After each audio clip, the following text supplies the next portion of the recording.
people not understand me. They call me unruly and rowdy. Then I like the way me attire. And all the thing them I say is hey, but when I think about, hey, and when I think about me, hey, there's a feeling again that I can't. Why it is the blessing over? Blessings over me. So good to me, nobody can understand me. Favor over me. Blessings over All of the things that you do, you never cease to amaze me. Yes, look, the blessing raining down all over me. God have been so good to me, nobody can understand me. Look, the favor raining down all over me. I love the things that you do. Watch this. Look, mercy I got, me don't deserve it. Favor, me don't deserve it. The goodness I got all around me. Come make me dance like David got. Hey, who am I? You're mindful of. I really don't deserve your love. The way you love me, some reason I cannot explain this. Hey, but some people don't understand me. They call me unruly and rowdy. Then I like the way we attire. And all the thing. Come when I think about.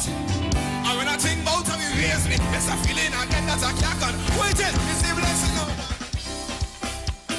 Blessings over God have been so good to me, nobody can understand me. Favor over. Hey, hey, hey. Blessings over I love the things that you do, you never cease to amaze me. Yes, look, the blessing raining down all over me. God have been so good to me, nobody can understand me. And the favor raining down all over me. I love the things that you do. Hey, watch this. God is so good. God is so good. God is so good. He's so good to me. Everybody say, God is so good.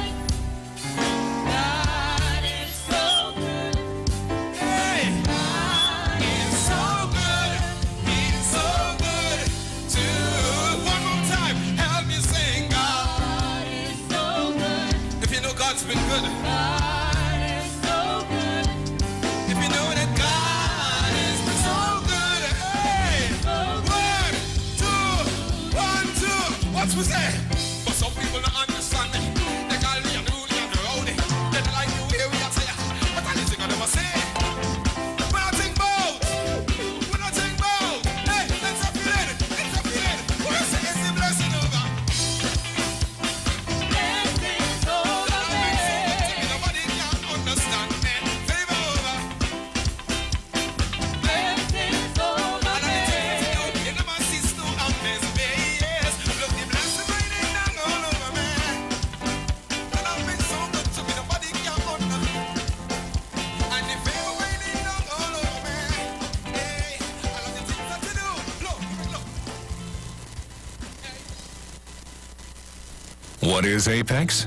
It is the pinnacle of high-performance vision through a lens. It's clarity, no matter what angle you look at. It's comfort, no matter what you do all day, every day. And it's customized, with every digital measurement your eyes require to see at their very best. Apex Digital Lenses by Value Optical, the ultimate lens design for your eyes. Value Optical, expert care for your eyes.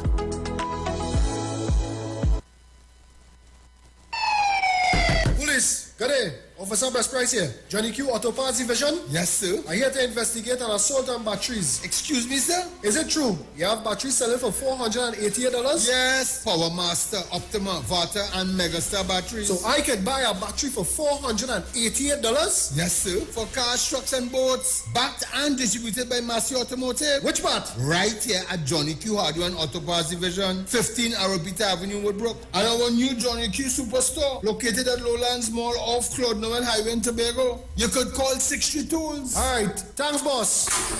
Nah man. Granny, do you have $488 to lend, man? Hi, what's up, TNT? This is Wayne Johnson out of Brooklyn, New York. I always wanted to do something back home, and we're going to be doing our gospel segment on Mondays from 10 p.m. to 12 midnight. That's 10 p.m. to 12 midnight on 91.9 FM. Listen what I want you to do. Spread the word. Spread the word, TNT. Salvation full and free. Salvation is for everybody. Mondays from 10 p.m. to 12 midnight. That's 10 p.m. to 12 midnight on 91.9 FM. The Huddle Room reopens in partnership with Maracas Bake and Shock on Monday, October 18th. That's right, seaside flavor is in Central. Bake and Shock, aloo pies, kingfish, shrimp, and a daily menu of lunchtime favorites like stew chicken, macaroni pie, curry chicken, pilau, and so much more. Follow The Huddle Room and taste Maracas on social media. Bake and Shock is served from 10 a.m. and lunches from 11 a.m. We'll see you and your taste buds on Monday. The Huddle Room and Maracas Bake and Shock, the best of both worlds. Tune in to The Street 919 FM every Friday from 9:15 a.m. to 9:30 a.m. with Kingdom Health Services, situated at number 91 Eastern Main Road in St. Augustine. For the program, Health and Healing, merging the old with the new with Brent Diet. For more information, call 318-7471 or 484-0141 or 360-4100. It's all about Kingdom Health Services on The Street 919 FM. Ikaro, I am Alatumishe Ifabamishe Aganki, better known as MC Duke, and every Monday between the hours of 7 p.m. to 9 p.m. I host a show called Orisha, The Way of Life, right here on the Street 919 FM, where I have guests passing through from the Orisha Ifa Baptist Diaspora to educate, edify, and inform you, the listening public, about Orisha Ifa practices. So remember to tune in every Monday between the hours of 7 p.m. to 9 p.m. for Orisha, The Way of Life.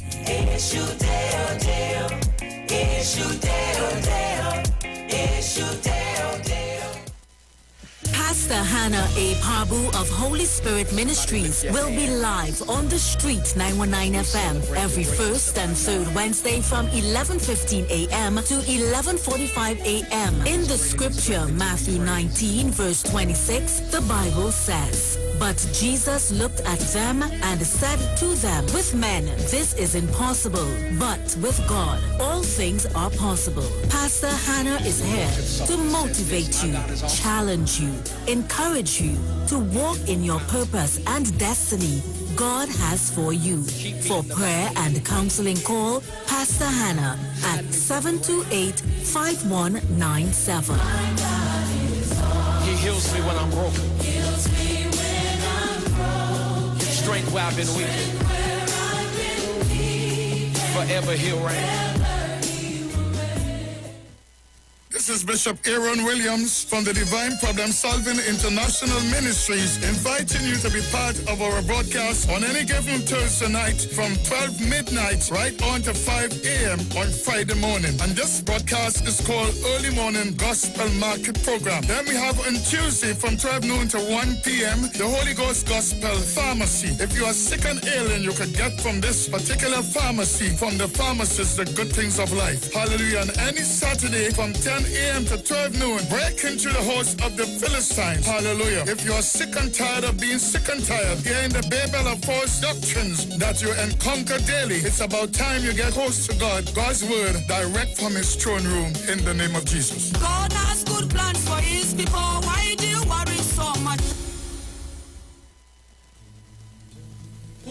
Tune in to the Street 919 FM for Gospel in the Bone Ministry every Sunday from 7:05 a.m. to 8:55 a.m. For the program, God's Last Warning Message. Hosea chapter 4 says, "Hear the word of the Lord, ye children of Israel. For the Lord hath a controversy with the inhabitants of the land, because there is no truth, nor mercy, nor knowledge of God in the land. By swearing and lying and killing and stealing and committing adultery, they break out, and blood toucheth blood." Remember, every Sunday from 7:05 a.m. to 8:55 a.m. for the program God's Last Warning Message with Gospel in the Bones Ministry, right here on the Street 919 FM. The journey's almost The views expressed are not necessarily the views of the management of the Street 919 FM. Share the live. Share the live. The Street 919 FM on Facebook and Instagram. Share the live. Iowa George on Instagram. Share the live. Iowa TV and Street TV on YouTube. Share the live. The Street 919 FM. Road songs we know, cruising to nowhere. Free your mind, just recline and go with the flow. Who needs a plan? Take my hand. Our stories will find us.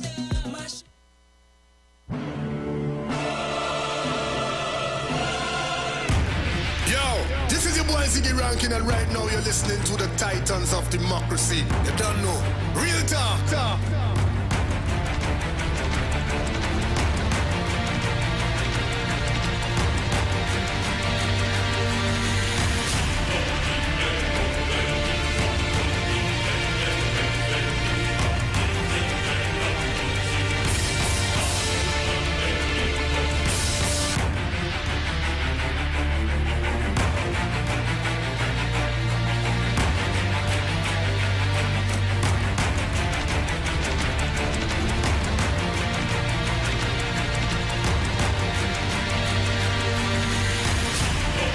Well, a pleasant good morning to each and everyone, and welcome to this edition of the Titans of Democracy right here on the street, 919 FM. Let me thank the Heavenly Father for bringing me here safe, sound, and all together in one piece.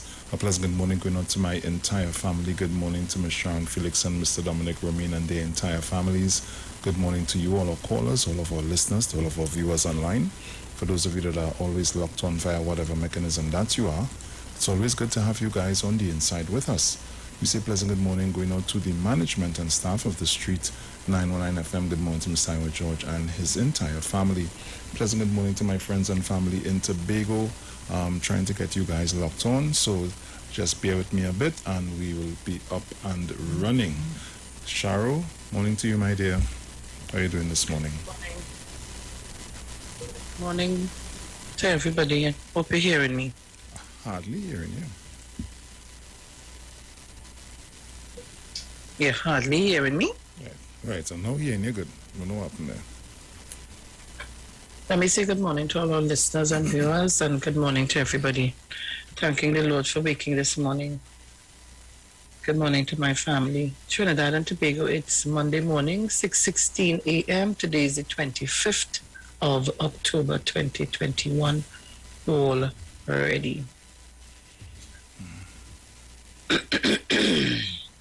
I tell you. In the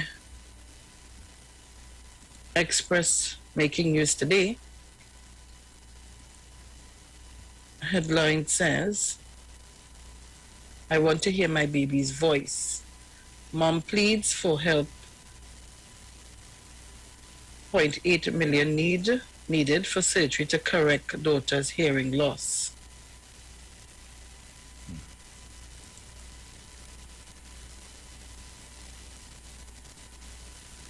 So, a 2-year-old baby girl diagnosed with profound hearing loss, which has also affected her speech development, needs your help for a chance at a normal life.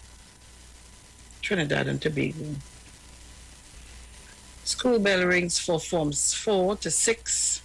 Pupils in Forms 4, 5, and 6, whether vaccinated or not, are expected to report to physical school today for teaching classes, practicals, and school-based assessment. Assignment or assessment or whatever. I'm going to the whole thing.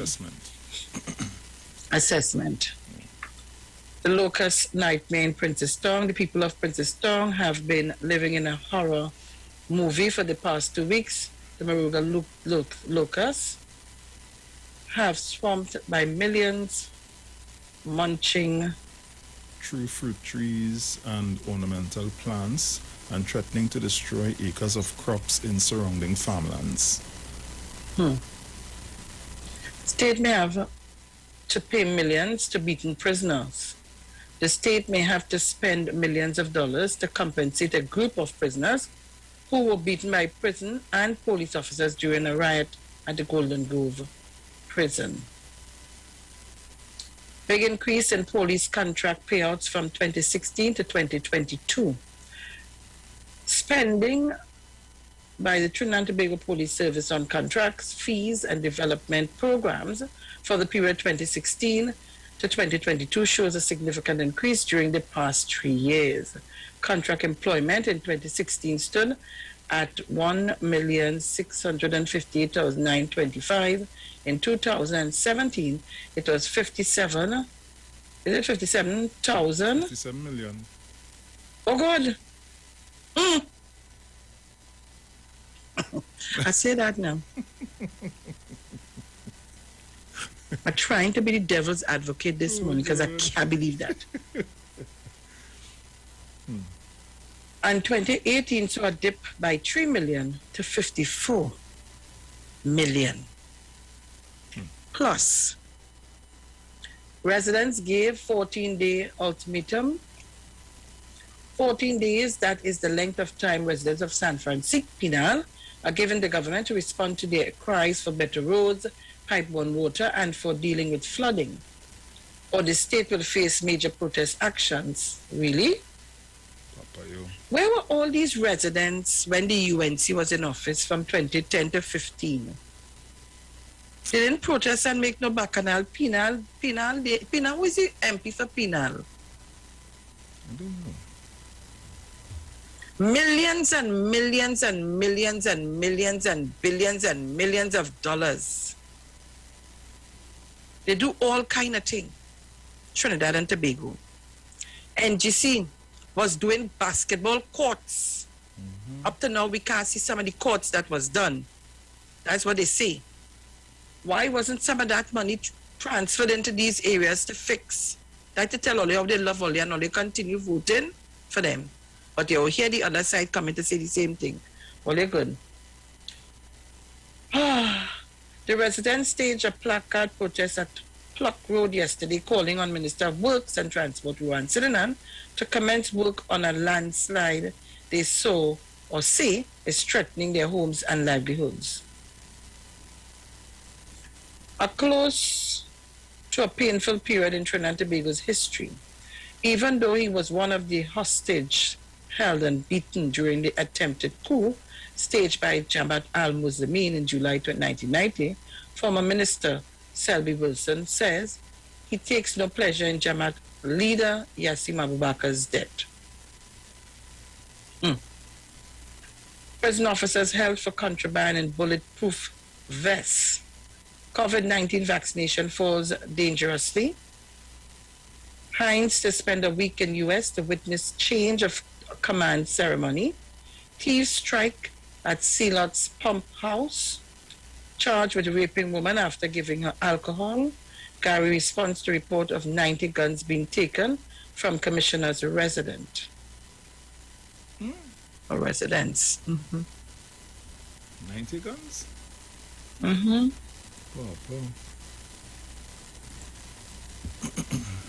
Ferreira slams bad behavior of politicians. Hello, where is? Port of Spain, huh? I'm in the Newsday, sorry. Those were the headlines in the Express, sorry. So I'm in the Newsday at this time. Port of Spain City Police arrest one, seize marijuana. Ferreira slams bad behavior of politicians. Tobago is one I love. Excellent. Let me say good morning to Tobago, the whole of Tobago. 57-year-old Manzalina man missing. Northeastern cops to ramp up exercise patrols in Diwali Christmas anti-crime plan. Hines to represent Trinidad and Tobago at U.S. South Camp handover ceremony. Gonzalez, no investigation into CW allegations about TSTT backers at this time. Special Education School happy with administration of CXC exams.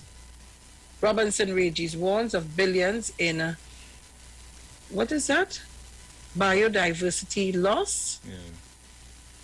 Aren't you looking nice, eh? Chin the Prime Minister. Good morning, Mr. and Mrs. Regis. I love the earrings. And of course, before I go further, let me take the opportunity. We weren't on yesterday. I hope Dominic remembered to send greetings to Dr. Rowley. That I want to send, although I did do it yesterday, I still want to send belated happy birthday to him, and I am sure he had an excellent birthday. Quiet, as usual. Who knows? Maybe it was in Tobago. Professor Carl Theodore invests in making healthcare efficient. Adverse weather alert issued. Police monitoring October Revolution protests. I tell all you. Certain people could get locked up for sedition. Tell me if that wasn't sedition. I'm asking. Oh, God, I'm trying to peep here just now. Hold on.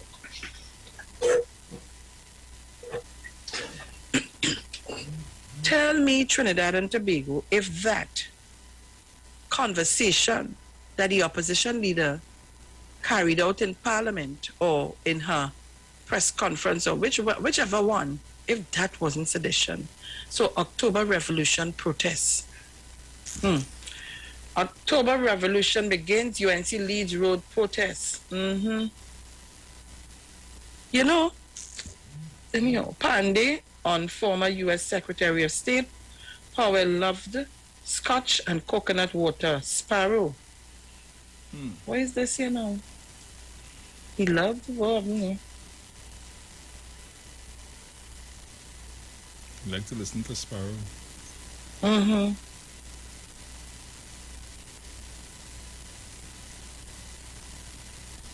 I've been invited. Okay. Bank card skimming concern for cyber security in Trinidad and Tobago.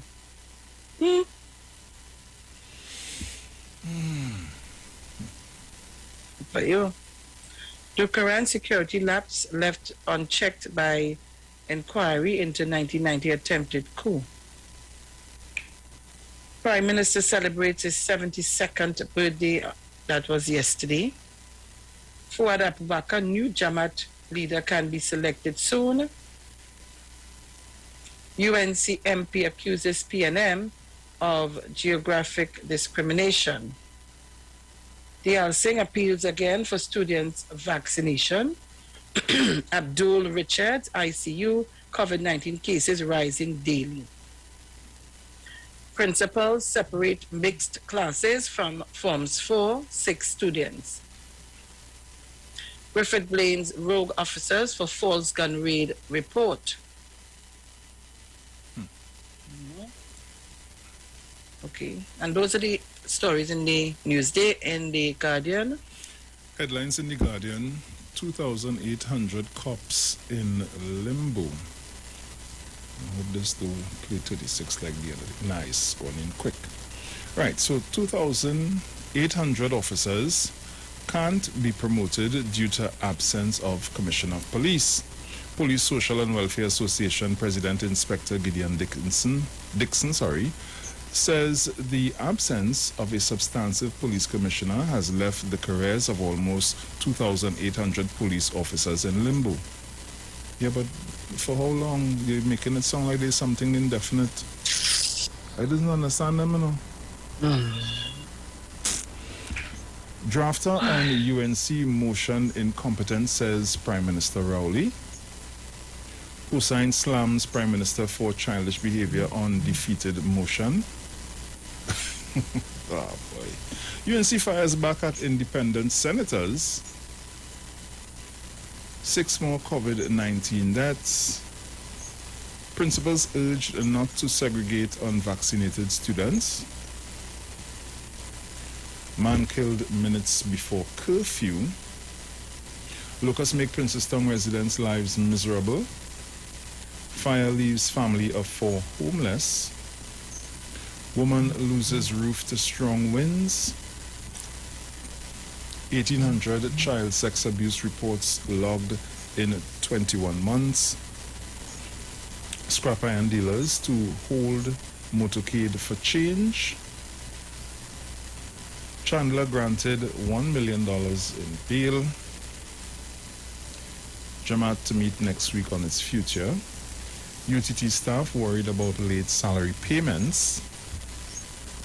PSA audit reveals millions in deficit. UNC to mobilize grassroots for further action. And CWTT to donate 1,000 KN95 masks to every secondary school. That's nice. So those are the stories that are currently making way in the Guardian at this time. All right, Trinidad and Tobago. So you say Tobago is locked on? Yes. Let me say good morning to all of Tobago. Good morning to Janelle Boxer, my darling. Good morning to Mr. and Mrs. Archer, Mr. Trim. Good morning to all the Lions, Maria, all the Lions. Good morning to all the candidates for the upcoming THA election. Good morning to all of you. Every single one of you. Sheldon Cunningham, my darling, good morning to you. Good morning, Cecile Beckles. Get up, Mrs. Crosby. Mrs. Rowley, love you, darling. And of course, again, I send condolences on the passing of Uncle Landy. So that is coming from us, Titans of Democracy and the 919 FM crew. Trinidad and Tobago, and to every single Tobagonian listening this morning, I send good morning to you. An audit of the Public Services Association, PSA finances, ordered by the High Court in January 2020, has reported overspending that exceeded its income by 6.3 million in the last 4 years, questionable procurement practices, as well as a pension plan in limbo. It also flagged... Go ahead. What papers in? In the Guardian. All right. It also flagged an unusual high frequency of reimbursements to PSA President Watson Duke. The audit of the audit of years 2014 and 2015 was done by Chartered Accountants E. Augustus Alexander and Company. The report's leak comes less than 6 weeks before Tobagonians return to the polls for the Tobago House of Assembly THA elections on December 6, where Duke, as political leader of the Progressive Democratic Patriots, PDP, is leading his party against the People's National Movement for control of the Assembly. The PNM lost significant ground in the THA elections or the THA polls in January and tied 6-6 with the Duke-led party for control of the THA. Apart from his role as PSA president, Duke is also the THA minority leader and the incumbent for the Roxborough-Argyle seat. The audit from E. Augustus Alexander and Company identified reportable conditions under international auditing standards. Reportable conditions include matters coming to our attention relating to deficiencies in the design or operation of the internal control structure that, in our judgment, could adversely affect the entity's ability to record, process, summarize, and report financial data consistent with the assertions of management, the audit stated. Let me just stop right here a little bit. Every time I have to read about the PSA and their finances and the running of their business under Watson Duke, it brings me back to the elections. And you know why it brings me back to the elections of the PSA? I remember we had 2 other teams who was on this frequency, this radio, advertising and so on. And you know, my thoughts were, if they have so much of fractions, you're clearing the way for him to continue being there, sitting on the throne. But even more, I always question myself and ask the reason.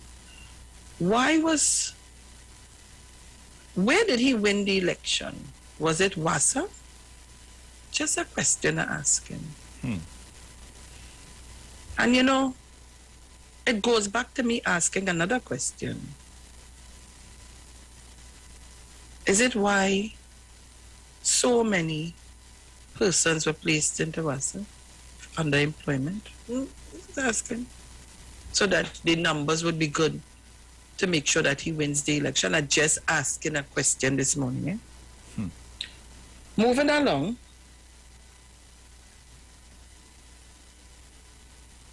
Responding to the audit report's findings, Duke distanced himself. He said, the PSA is a sovereign organization that exists within the framework of its constitution. This matter and all financial matters falls within the ambit of the PSA's General Counsel financial body and no one else. Papa. However, former PSA General Counsel members who served during the financial years 2014 and 15 alleged that Duke has long been making financial decisions without monthly General Council meetings, financial committee meetings, or the annual conference of delegates as required in the union's constitution. They claim the last conference of delegates was held in 2012, meaning that since then, all financial transactions done by Duke were done without the proper constitutional oversight and approvals. The Conference of Delegates, according to former General Council members, is designed to act as a check and balance of the union's financial management. Under the PSA's constitution, spending can only be authorized by the union's president or its General Council. In January 2020, High Court Justice Devendra Rampasad ordered that an audit be performed by the month's end after a group calling themselves concerned public officials filed a legal claim against the Watson Duke-led executive of the PSC. The group accused Duke's executive of failing to follow proper procedure in the handling of the union's affairs, alleging, among other things, that there was no financial accountability. In Justice Devendra Rampasad's ruling said, the court is satisfied that there is sufficient evidence in relation to the unlawful expenditure. People, you know what is that? Spending your money. Before Justice Rampasad's order, the PSA was last audited in 2014. The PSA has more than 80,000 members from more than 100 organizations, with around 26 billion in reported assets. Duke has served as PSA president since 2008. PSA's expenditure exceeded its income. The audit found that during the last 4 years, PSA's expenditure exceeded its income by $6.3 million. It found that the PSA was in a state of asset deficiency, with its year-end current liabilities exceeding current assets. Asset efficiency, according to the financial website Investopedia,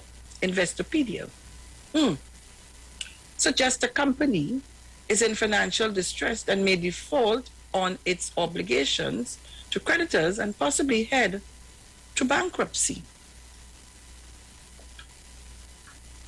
Auditors suggested the losses were a potential threat to the PSA's future. Continued deficits will adversely affect the liquidity position of the association, negatively impacting its ability to discharge its obligation to creditors and ultimately the ongoing operations of the association. According to Section 29(1) of the Trade Union Act, a general statement of receipt, funds, effects, and expenditure of every trade union registered under the Act shall be sent to the registrar before June 1st every year and shall fully show the assets and liabilities at the date. And the receipts and expenditure during the year preceding the date. A trade union or any acting trade union officer found in contravention of the section is liable on summary convictions to a measly fine of $200 per offense. Any person who willfully makes or orders to make a false entry in or an omission from the general statement is liable on summary of convictions to a fine of $2,000 procurement issues. I'm going to give you procurement issues now. In Section 9 of the audit report presented to PSA management on August 4, 2020, auditors found that there were fundamental breakdowns in the procurement process for which no reasonable explanation were provided. They found that the controls designed to protect the the interests of the association were being circumvented by the executive. The auditors noted an unusual high frequency of reimbursement to the president on inquiry. We were told these were purchases made on behalf of the association. On further inquiry by the auditor as to why the sourcing of these standard items was not obtained using the association established procurement, the auditors were informed that it is how it happened based on instructions at the time. The report stated about the current status of procurement. In March 2021, Guardian Media's revealed that Duke was under investigation by the TTPS fraud squad for allegedly receiving $521,000 pension payment from the PSA in 2019.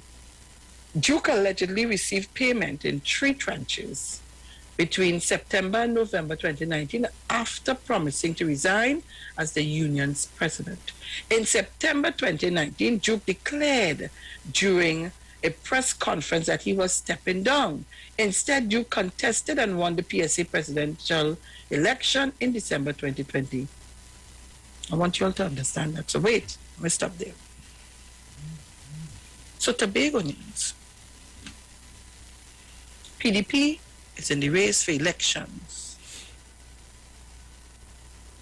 And Watson Duke, or Fali, or B. Israel may be the political leader. We don't know who really is the political leader, but based on what I read in here, if you put God out your thoughts and put Watson Duke to sit down in that THA's chair, when he get vexed with all you, he wouldn't just take up his marbles and go, He'd take up his gratuity before time and go again. I'm asking the question, isn't it alarming that things like these are happening and some of you all don't have any interest at all about it? You're not asking the question about this man management style. I'm just asking, just me. It come like I tracking a man or a man tracking me. Before I get in or he get into my space or we get too close, you don't think either him or I would want to find out, boy, who is this man, boy? Where he come from? What is he, how is it? His intentions. How will this impact on my life? What can he do for me and my family in terms of my children? Oh man, you can't pick up the goat and leave all the kid all over the place. These are not questions you all are going to ask. I am just asking pertinent questions this morning. And if for asking these questions people get offended, I humbly apologize. But I am asking the questions. You're going into a business transaction with another person. Aren't you going to find out who, why, what, how? Those are not the questions you're going to ask yourself. Are you just going to take up your money and put it in this person's hand to do all the business transaction without you paying an interest into it? Just asking. In March 2020, Guardian Media's revealed that Duke was under investigation by the TTPS fraud squad for allegedly receiving $521,000 pension payment from the PSC in 2019. I want to ask the question. So if you take your pension payment in March of 2021, because you said you was stepping down. Are you going to take pension payment again if you decide to step down again? Good question. And the $521,000 of pension that you took, can we get a specific analogy of that amount of money that was taken? What does it count for? How many years? I don't know how you all do your things. So if you took $521,000 from PSA, I'm just asking. These are questions people ask, so I'm asking it back too. Are you entitled to that from WASA? So Duke allegedly received payments in 3 tranches between September and November 2019 after promising to resign as the union's president. In September 2019, Duke declared during a press conference that he was stepping down. So that doesn't affect anybody. Instead, Duke contested and won the PSA presidential election in December 2020. And that's why I asked the question. The overloading of WASA, was it for a specific reason? Section 5 of the report raised issues with the fixed asset register, indicating that it does not reflect the current values, locations, asset numbers, and descriptions of all the assets held by the union. This, they indicated, can lead to 2 implications, which include that assets may be transacted without the knowledge or authority of the union, and the absence of a complete fixed asset register may result in the value of the union's asset not being adequately represented in the financial statements. PSA's financial statement for February 2021 reported assets of more than $26 million. Of that, more than $20 million was reported to the financial statement to be in property, plants, and equipment. A PSA financial statement in February reported that the union had $865,078 in hand at the bank. I had to laugh. You know why I had to laugh? People went in one bank and come back out with brown paper bag, and up to this day, we never got a report as to the amount was taken out, where it went to, and so on. While it claimed there was another $3.6 million in its pension fund, right? So $865,078 in hand at the bank, while it claimed that there was another $3.6 million in its pension fund. Pension plans. During inquiries, auditors said they were told that by PSA's management, that it was unaware of the status of the organization's pension plan. The management, Wow. I'm going to read that again now. During inquiries, auditors said they were told by PSA's management that it was unaware of the status of the organization's pension plan. The organization failed to provide any evidence of registration of its pension plan and was unable to provide any information on the operations and status of its pensions plan. According to the report, it was found that as a result of this failure, future pension expectations for employees, as well as the association's contribution obligations, were significantly impacted. There are at least 40 workers who have been contributing to the pension plan. Relationship between PSAM, what is this? PSAM ASCOL, what is that, boy? And PSA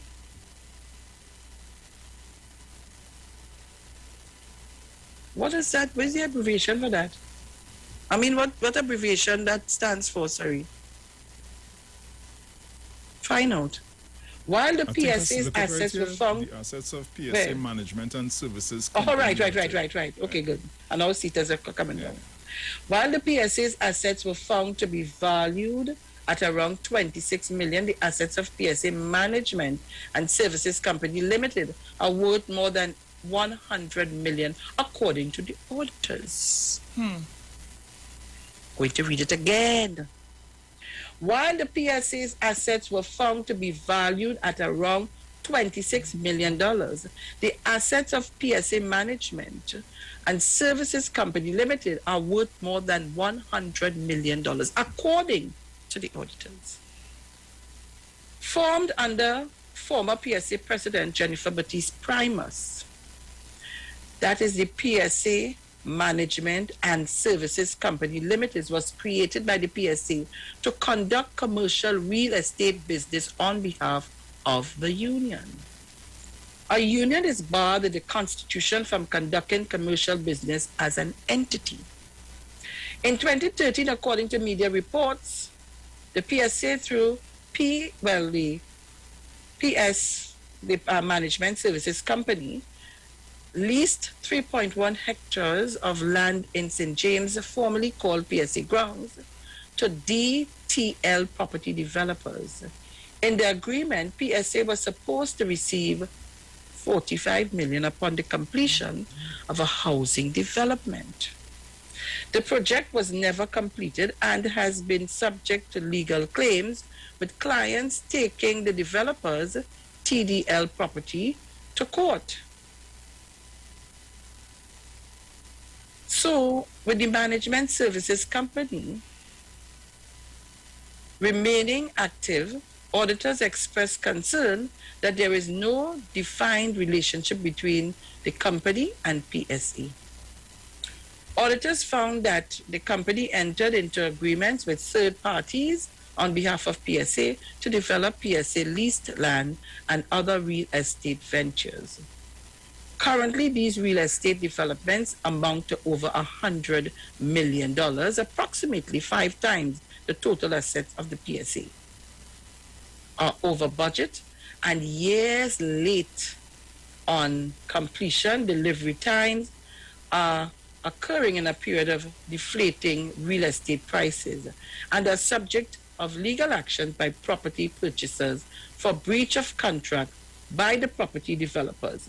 Section 2 of the report said, as a result, auditors said it could not conduct an independent assessment of the reduction in the recoverable value of fixed asset caused by the PSA's relationship with the company.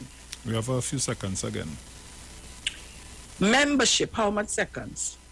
30. The PSA claims to have more than 80,000 members, but according to the 2020 audit by E. Augustus Alexander and Company, there is no active member list available. What? It noted there was also no complete record to determine the financial status of members concerning the payment of dues to the association. They outlined the implications of this, stating this levels critical gaps in the application of governance to the association. Also, this represents a failure of internal controls to ensure its records reflect the transaction of the association, the report said. It recommends that management should, with the greatest of urgency, develop and implement a membership system that provides the current financial status of members. It also recommends that there should be a consistent reconciliation, minimum monthly, between the financial records and the membership database of dues received and members' accounts credited. According to PSA financial reports in early 2021, monthly income from membership fees have averaged between $1.3 million to $1.5 million, and only have $800 and something dollars in a bank account. How much years are 1.3 to 1.5 million? In comparison, executive expenditure averaged a little more than $273,000 per month, with 149,062 of that being executive salaries. According to the statement, another 37,900 went towards monthly allowances for the likes of traveling and cell phones. In March 2021, when the PSA reported more than 1.4 million in revenue, personal expenditure accounted for 276,116 was for executive expenditure, 279,913 for salaries for general staff, 116,414 other staff costs. Professional fees accounted for 121,992, while legal fees accounted for 102,000. There was 39,000 bill for stationery and office supplies and 29,000 bill for telephone, internet, and cable. The PSA reported that 240,000 net income that month. We had to go to the ads. You want me? Yes, go to the ads. We're coming back, people. We're coming back. Jesus.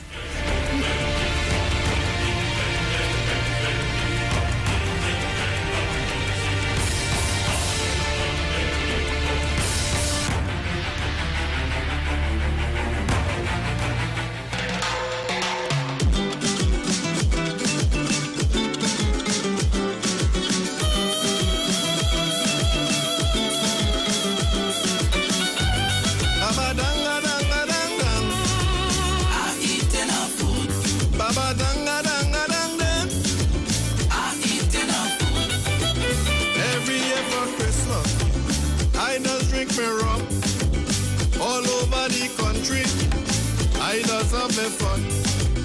But this Christmas season, I telling you flat, the woman don't tell me already. I ain't doing that. I can't drink on hungry belly. I'm eating her food. All the meat she prepare for me. I'm eating her food. She tell me not to hesitate. I'm eating her food. Lick up everything on the plate. I'm eating her food.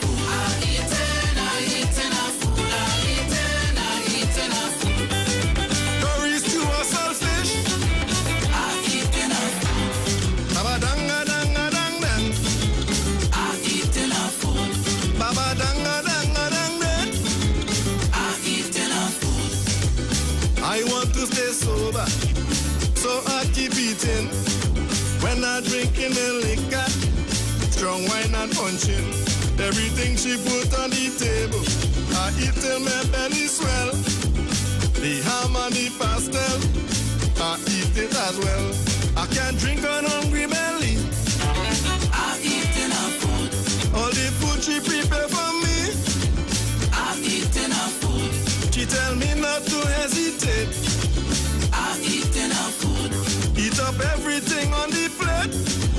I'm eating her food. I'm eating her food. I'm drinking, I'm eating her food. Curry stew or saltfish. I'm eating her food. Musica.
have to hesitate.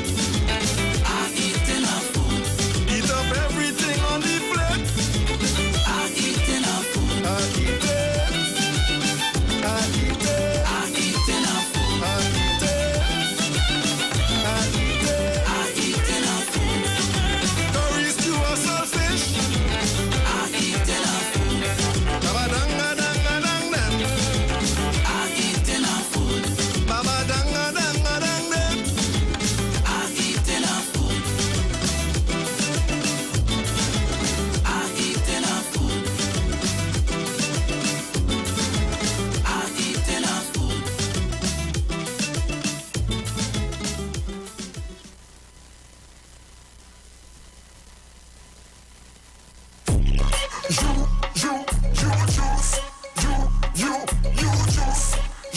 You juice. And when me drink, me get a natural boost. Ginger, lime, turmeric. Give away every sickness. Get a bottle of this real spice. Make a healthy choice in your life. And let me drink up the juice. And let me drink up the thing from the roots. And let me drink up the thing from the fruits. The you juice. Sign up and save with Green Dot.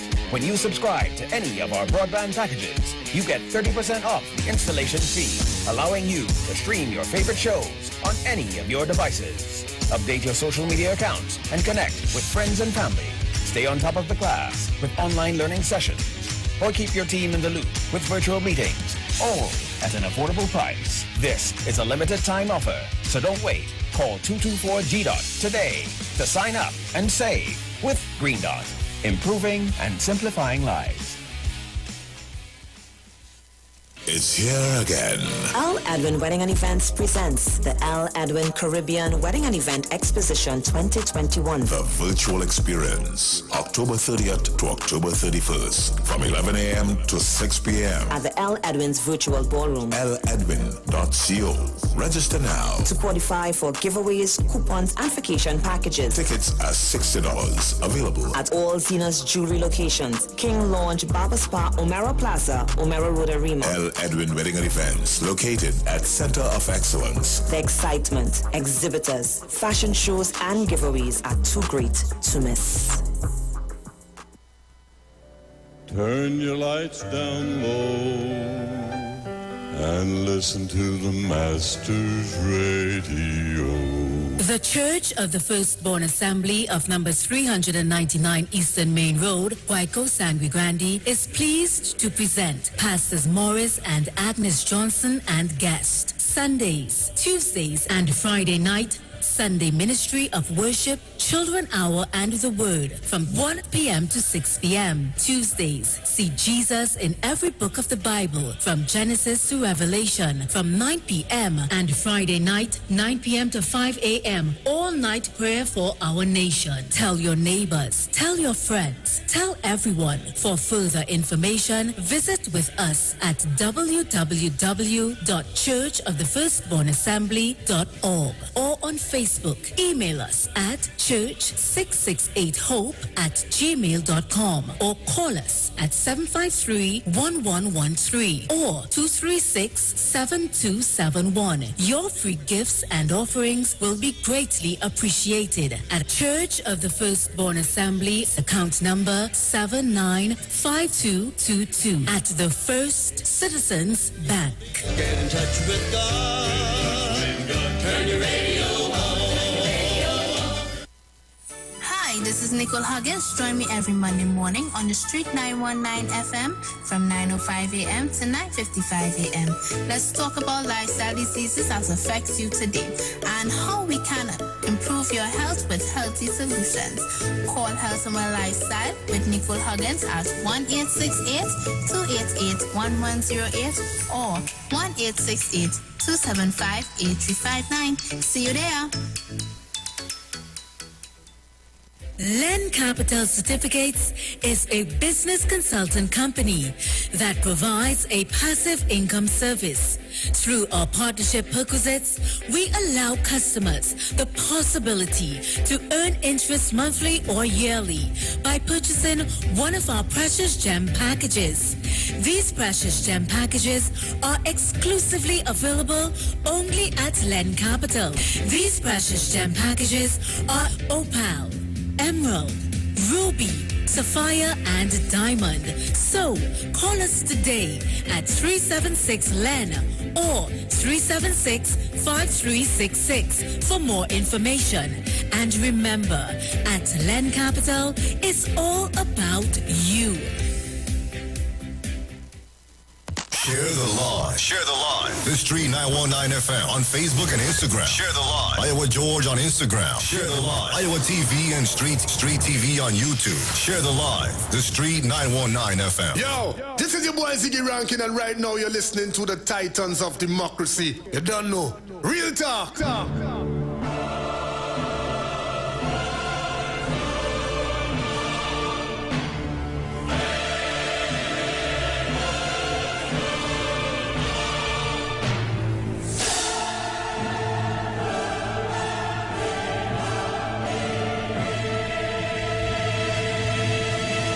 So welcome back on the inside. If you're just joining us, you're locked on to the Street 919 FM. This is your Titans of Democracy with the lovely Miss Sharon Felix and yours truly, Bruce Wayne.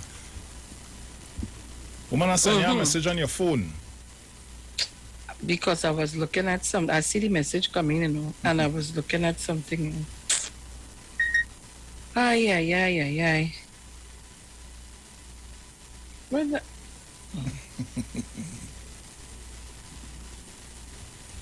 Well, apparently, there's a young man on the rhythm. Mm-hmm. And his father and I, we're having a discussion. So on Wednesday, please God, I want to do an interview with him. Okay. Well, he asked me to do it with, all of them. Initially, it was a child. So instead of doing just a child, to do all of them. All right, cool. So I sent it to you, was to tell you, so fast with yourself, you jump the gun, because I have to call you after now to talk to you. Anyhow, Trinidad and Tobago, we are back at 7:06 a.m. Today is the 25th of October, 2021. And this morning, we're reading from The Guardian. PSA audit reveals millions in deficit. If you're not joining, you missed out a lot of reading. So that means you can pull back after. But you can pull up the papers and get it there. But we continue. So we continue in the article where it says policies and procedures. The audit found that there were no current policies, procedures, or documents to guide the operations of the organization. There is a dependency on verbal instruction based on previous practice, which is specified to the person or specific to the person performing the function. This will create gaps in the ability of the organization to function in the absence of said personnel. Section 7 of the report read, based on the absence of document guidelines, auditors said, there will be a challenge to hold people accountable for actions. It was recommended that all existing policies, procedures, and practices be revived or reviewed, documented, and approved by management. Oral Saunders, I told you so, you were warned. According to former PSA General Secretary Oral Saunders, who was elected in 2009 as part of Duke's team, Pioneers team, he warned PSA members about Duke years ago. He said that mere weeks after Duke's team was elected in 2009, he expressed concern about certain serious financial transactions. Saunders believed the audit report was grounds for members to call for Duke's resignation. As it was in the beginning, so it remains. The report, once made public, has the capability to force the resignation of PSA President Duke and a sincere apology to our nation, or union, sorry. I had to say nation because it's almost everybody in the union. Yeah. The PSA and my fellow members. This report indicates that absolutely nothing has changed in terms of accountability, prudential management, transparency, or even ethical behavior that shows respect for the financial sacrifices of every grassroots member. Saunders said the findings of the report were a clear indication that the union is failed with a lost executive. He claimed that a parlor selling snacks or a bar likely had been or had better financial accountability than the PSA. To think that its leader is desirous of controlling the purse of the THA, or worse, becoming the prime minister of this country, is mind-boggling. The former PSA General Secretary said, the most distasteful aspect of this report speaks about the pensions of employees of this organization, the PSA. It is unconscionable for the staff to be placed in such a precarious position, which reflects the soul of the PSA executive. Saunders called on the Registrar of Trade Unions to investigate possible violation of the Trade Unions Act.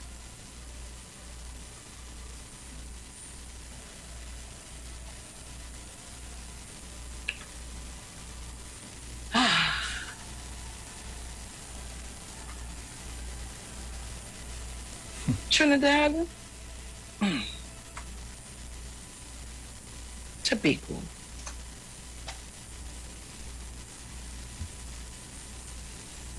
What I just read for you, by the way,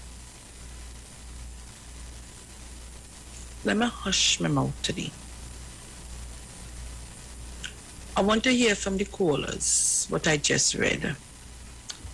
What are your thoughts, especially Tobago? I even want to go further. I want to hear what is Farley's take on this whole article that I just read.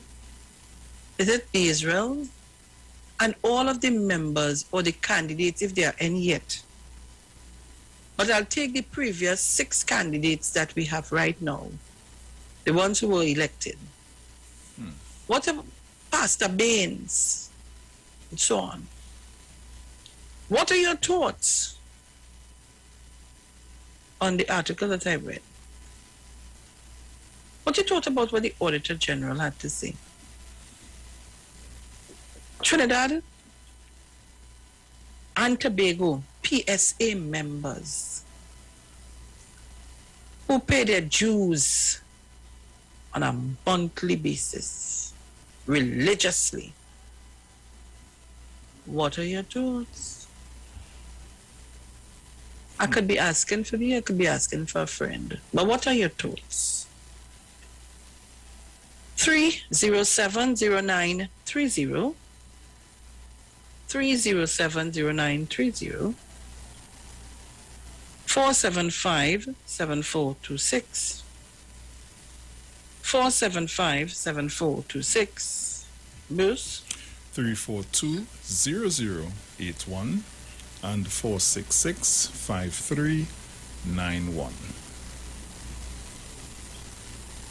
You see, I go back to saying, and I will say it this morning, because there's a particular gentleman on Facebook here who comes on with us. He's a PDP.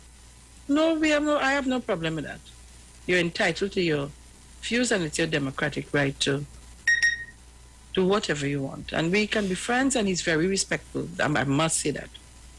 But he always put up, great is the DSS and great is the PDP.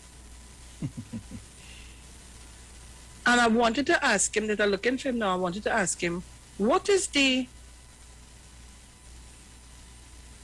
comparison of DSS to PDP?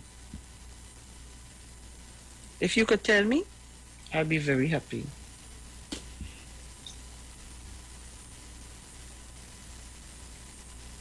If you can tell me, I'll be very happy.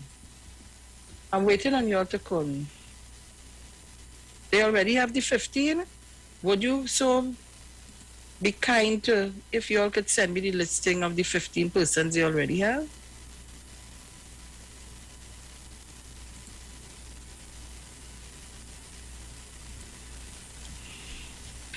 We're waiting on the calls. I'm hoping that Tobagonians will call us up this morning. I have one here.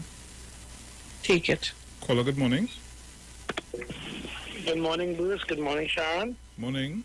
Morning. Calling from Tobago. Welcome. Well, the sad reality of this situation is that what has been written that Sharon just read, it's not like if it's not public knowledge. Right? Mm-hmm. I mean, most people are quite aware, but I must say, as a Tobagonian, Tobagonians have more or less, they've dropped their standards. Definitely drop their standards, because if you consider what we are allowing to be offered, or should I say presented, right, as an upstanding person to be placed in a position, it just goes to show that Tobagonians have really changed.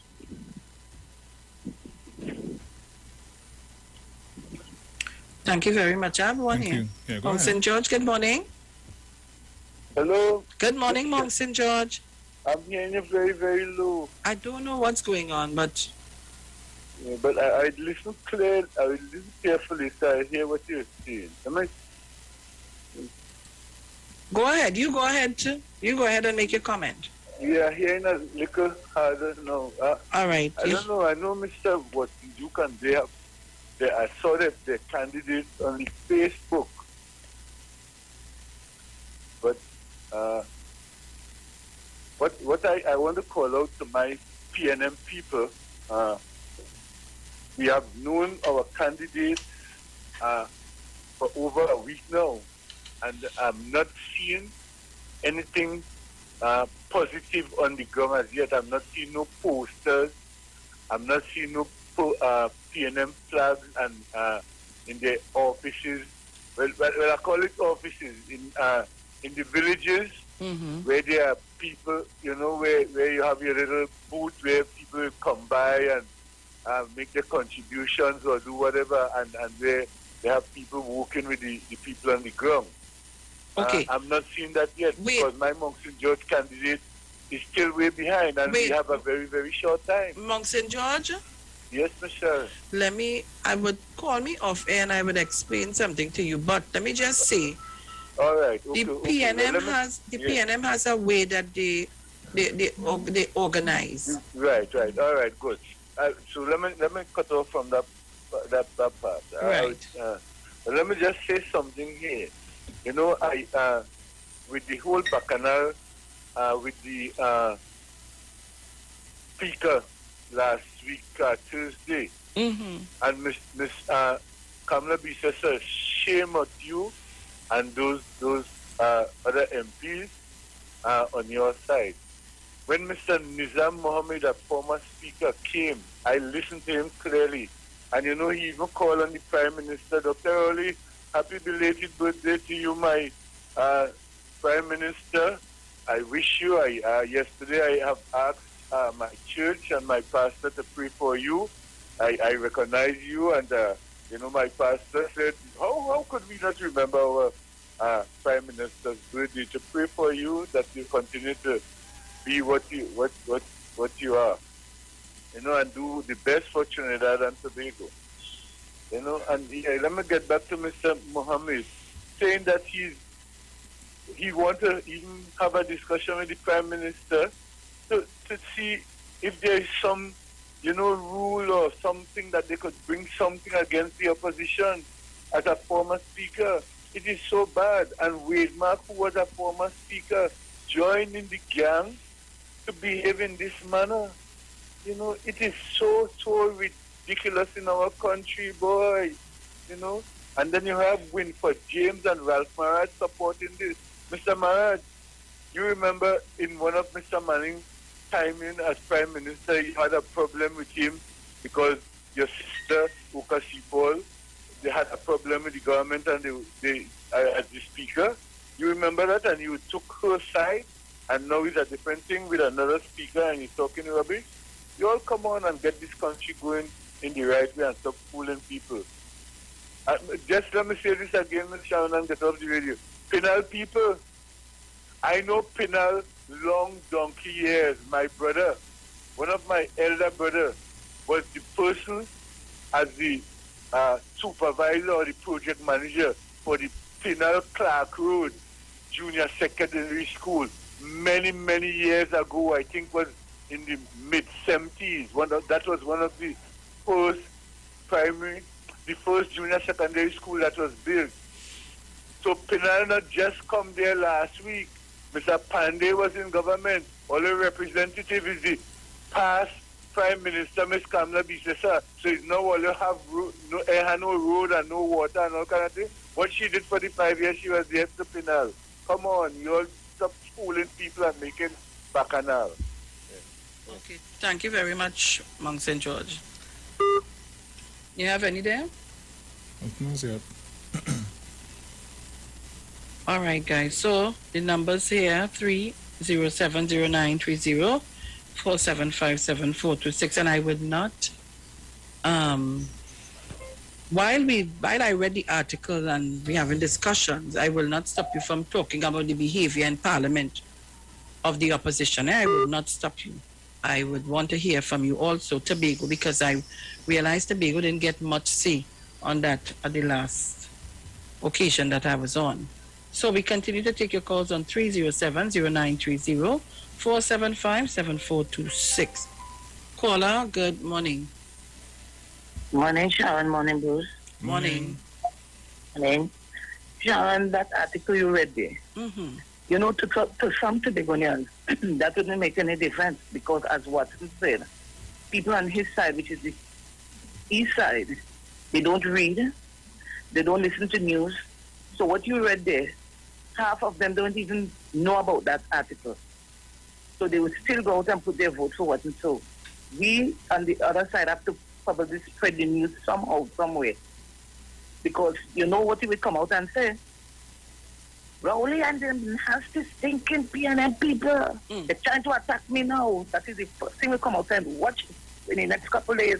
That is what he will be coming out and saying. Rowley and them has to stinking dirty PNM. That is what he coming out and saying. And in respect to that behavior in Parliament, it was deplorable. Oh my God. It is the worst, and has put a stain on this country here. Put a big, big stain on the country. And let me say happy belated birthday to our beloved Prime Minister. He was one day after me. So I hope he had an enjoyable day. Thanks, morning to you and Bruce again. Thank you very much. Thank you very much, and happy belated birthday to you also.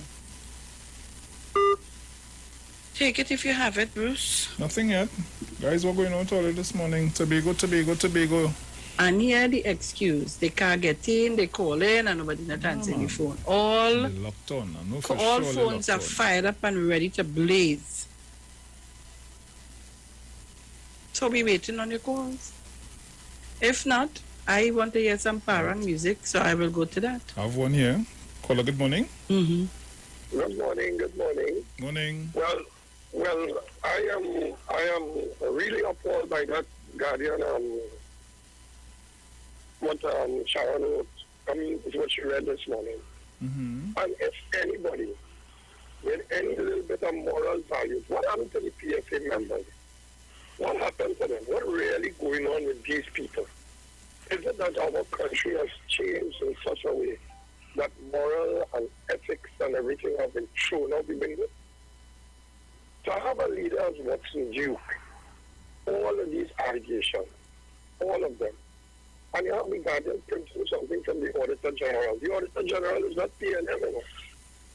The Auditor General is an independent organization that audits everybody at any time. They could just come in your place, move everybody, and audit you. Right? So, if you want to link up the Auditor General with PNM, because they just find all kind of different ways to link something with the PNM, especially when it is against people like Watson Duke or Kamala Prasad and the likes, right? So, Tobagonians, if you all hearing me, please, at one point in time, at the moral and spiritual values that Tobago has, we used to have to respect it. Because regardless of what it is that transpired with Trinidad and Tobago, Trinidad had a lot of respect for the Tobagonian way of thinking, the Tobagonian way of evaluating things, right? And if it is you want to put God out of your thoughts and put somebody like Watson Duke to run Tobago, then I don't, then my faith in Tobago, it will be diminished. And I want to mention something about the Speaker of the House. The Speaker of the House, I found all the people said that she was very patient and whatnot. You can imagine PNM getting on like that and Wade Mark being the Speaker of the House. You know, everybody gone.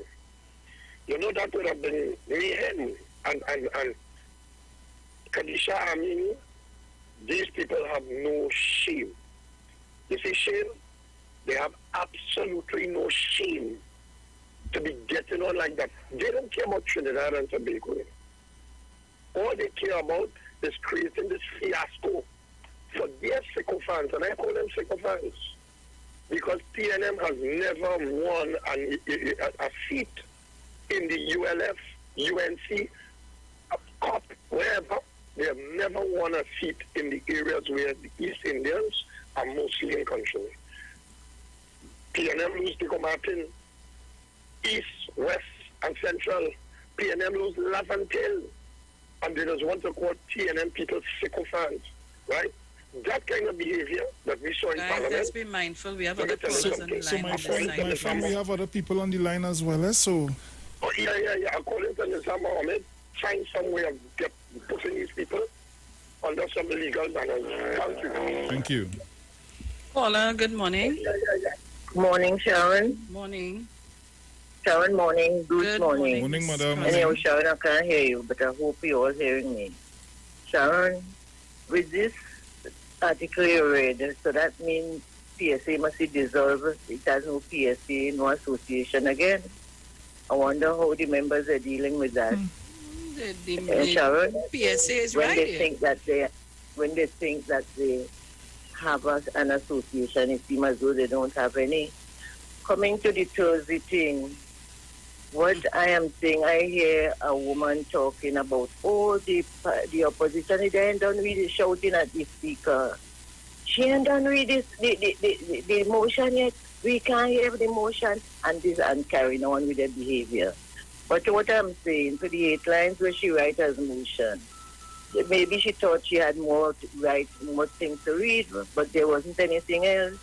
And then the way how by the time she talked, the other one jump up, and they're trying to see who could outdo each other. It was like crabs in a barrel.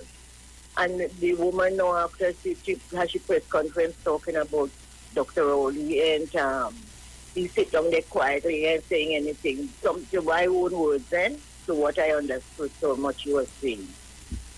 He and his members and the speaker, those are people with dignity and behavior. They are decent people.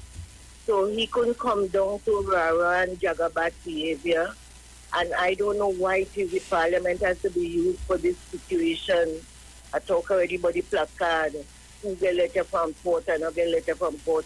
Who get section 34, all these sorts of things. What's going on in this country? If an 18-year-old boy is to be, or child, a boy, it should be turned 18 within the next election.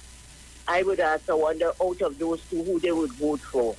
Okay, and I hope they know it's the PNM they have to vote for to give them decency and educate them properly. Okay, bye. I ain't hearing all you, but I hope all you hear me. Okay. Thank you very much, Mrs. Crosby. I have one here. Caller, good morning. Hello, good morning. Good morning. Yes, good morning. I just have 3 quick points. Sure. Number one, from the Guardian's report that you read there, since we are now listening to the Auditor General and what the Auditor General have to say. Since we're listening to that now, I would like to point out that trade unions are an organization that was hastily put together in the time of need for laborers.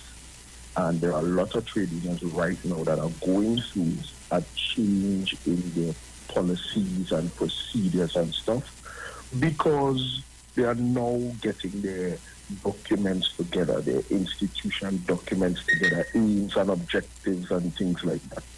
So you would find, as you have been seeing in the news with seamen and waterfront workers, there's a lot of rumblings there. Now PFC, there's a lot of rumblings there. OWTU, there's rumblings there. You would find a lot of those things coming out now because trade unions are now trying to get a business in order. So that is one. Two, since we are listening to the Auditor General now, all of a sudden, we have to also understand that in trade union there are different positions. There's president, there's treasurer, there's general secretary, there's all these different positions, and these people have different responsibilities. And we must apply, because the situation that they find themselves in is very, very grave and unfortunate. But we must apply blame where blame is due, and we must look to responsibility and who is responsible for what. And point number three. Point number three. Hello? Yes. Caller, you hearing me? Yes, I'm hearing All right. you. Remember the last stick up in. So that was point number 2. I just want us to have a little dialect while you're going on. And I realized you said, since we're listening to the Auditor General. It is not since we're listening to the Auditor General, you know. The Auditor General, not the auditor, the audit, sorry. This would have been an audit that the court would have been instrumental in for PSA. It's not the people, or it's not I or you asked for that, you know. It's the court asked for it because there was a report on court matter, and the court asked for that. And this is the findings of the report that the court would have asked for. Court audit. So I just wanted to make that a little clearer. Thank you very much. You're welcome. Thank you for making that clear. Right. So, point number 3. Since we're listening to the report that comes from the auditors now. Thank you. Point number 3 is that how bad it is that the P&M would have had to do, as Mr. Charles would have said, what have I done to deserve what is coming to me? How bad it is that the P&M had to have been to drive so many Tobagonians into the party that is now running against them for election. How bad would have P&M had to have been to drive Tobagonians, sensible thinking people, to drive them into the arms of the PDP? And I would end with that question. Maybe you could answer that for some of your other callers. I would not Thank answer. You. Have a good day. Caller, or he come to hit and run. He come to hit and run. So he come to ask the questions and he go on. When you're ready, yeah? Let me just say, I would not answer that question. I would leave that questions for the Tobagonians to answer. And if they want, they can call in and answer the question. There are certain things I've seen and I could talk about. All right? First, to begin, the choices of candidates, I think some people did not accept. And through that, a number of PNM people would have stayed at home. And we have to accept that. I'm a person, I can accept defeat when it's there to be, accepted. But you know what is interesting in your 3 points that you raise and the 3 questions, which I am happy for them. That means that you all are listening. Is that what you're telling me this morning, what you're saying to me this morning, I didn't write the report. This is something on the papers. What you're saying to me, in other words, what I'm gathering from your questions and what I'm gathering from your conversation is that it is okay, it's all right for what we just read here, whether it is true or false. It doesn't bring into being to you that is something that I should look at. So immediately, this is how it sounds to me, we start to put a blame game. So they're going to, same thing somebody said this morning. It is not interesting to you to want someone who can give you good management and accountability. That is not interesting to you. So, I listen and I want to continue to listen. That's why I said this morning, let me open the lines. Because I want to hear. And I am saying to you, sir, if a simple thing as the PSA, you cannot manage, you want to manage an island, well, it's Trinidad and Tobago, the other half of the island, or however you want to put it, of how much thousands of people, and then by extension you want to be the prime minister of 1 point how much million people? Just asking, And these are the typical behavior and the listenership that continues to listen to the PDP and not ask pertinent questions to get pertinent answers. I want to make sure I am comfortable with who I choose to lead my affairs. I am asking simple questions. I read an article in the papers and it's here for everybody to read. And if be that I need to go and find the report, I will do that. I am just asking a simple question this morning. We have time, Bruce? Yeah, I have one here holding. Go ahead. I have two here holding, so go ahead. Good morning. I decided to give you it first. Bruce Wayne, good morning. Sorry about that, Bruce Wayne. Morning. Yeah. Morning. Don't you all understand that gentleman? Don't you understand what happened to that gentleman? Here we come to tell you, the unions has problems.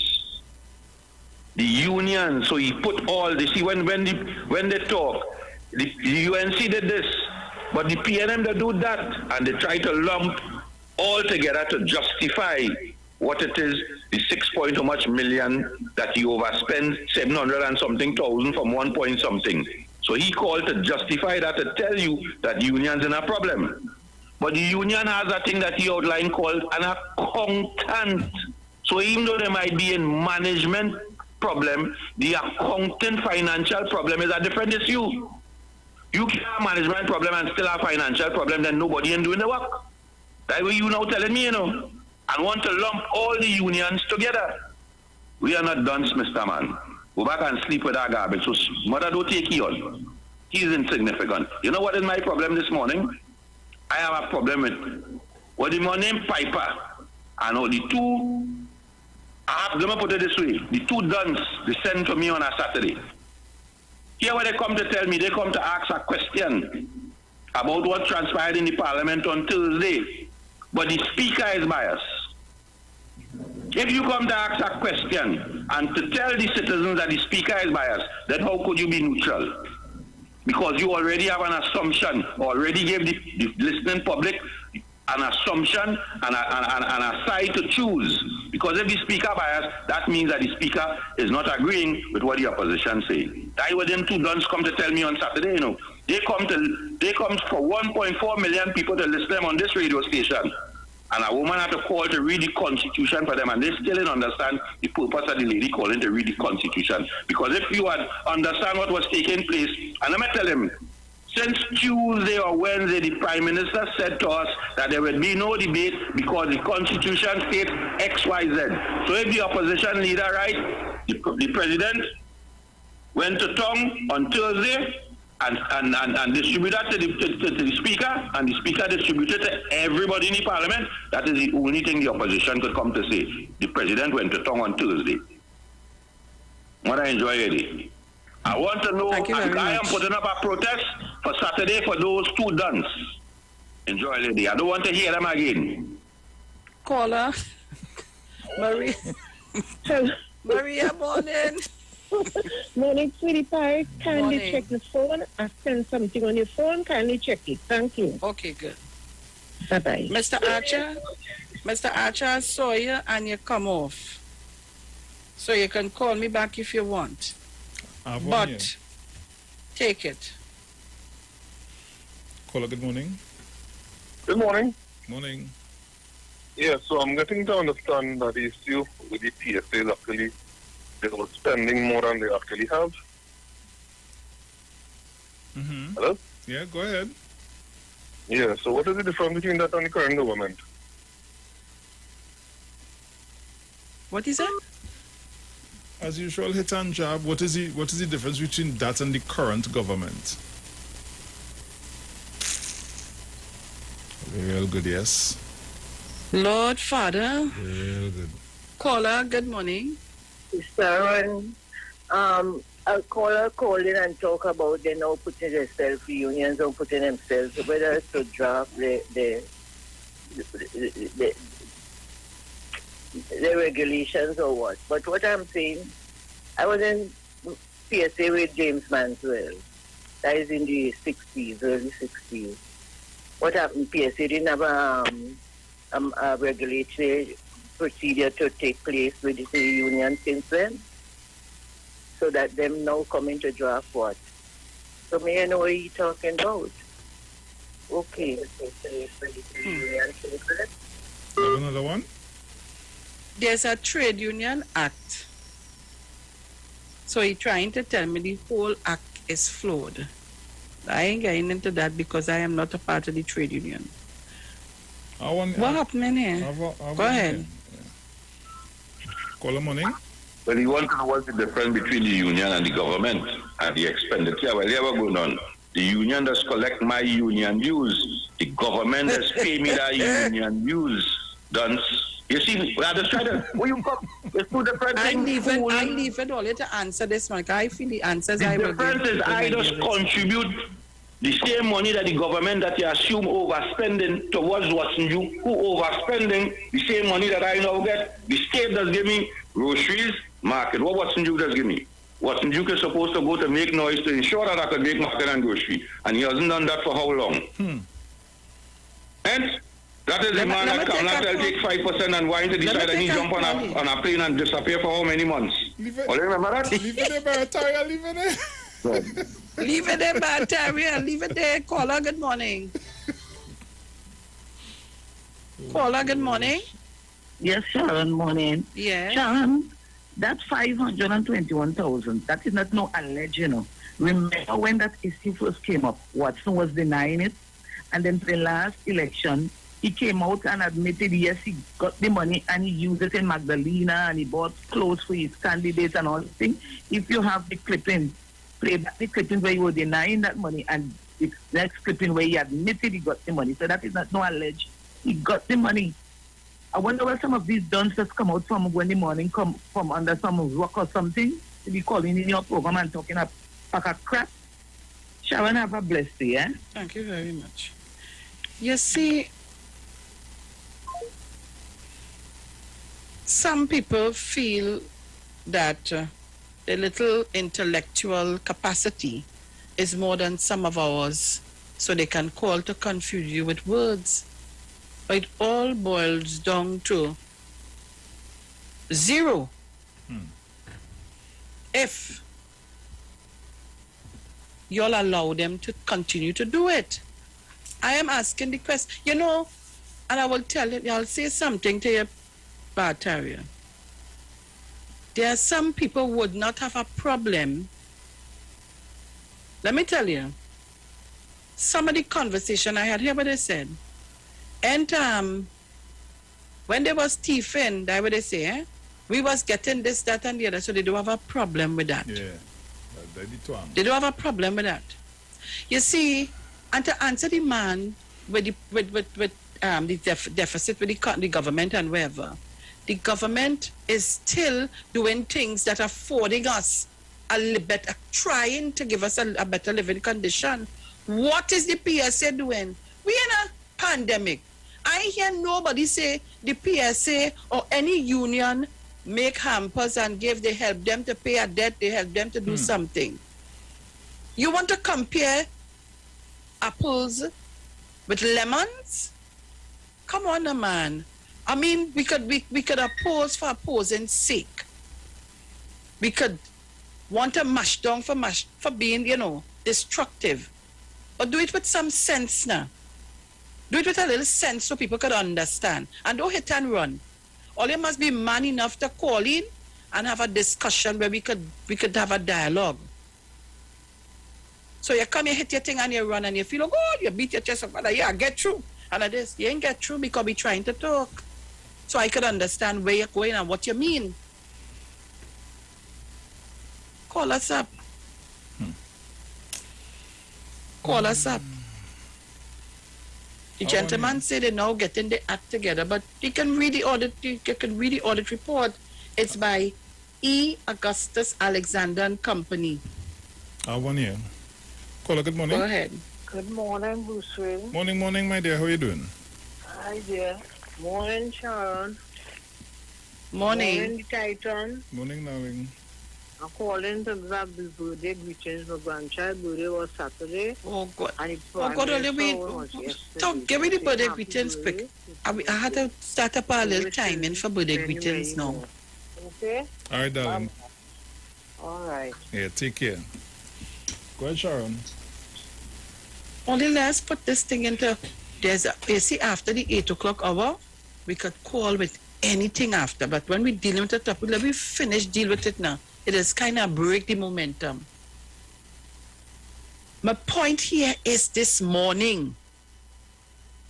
You have a man vying for position. And 2 callers.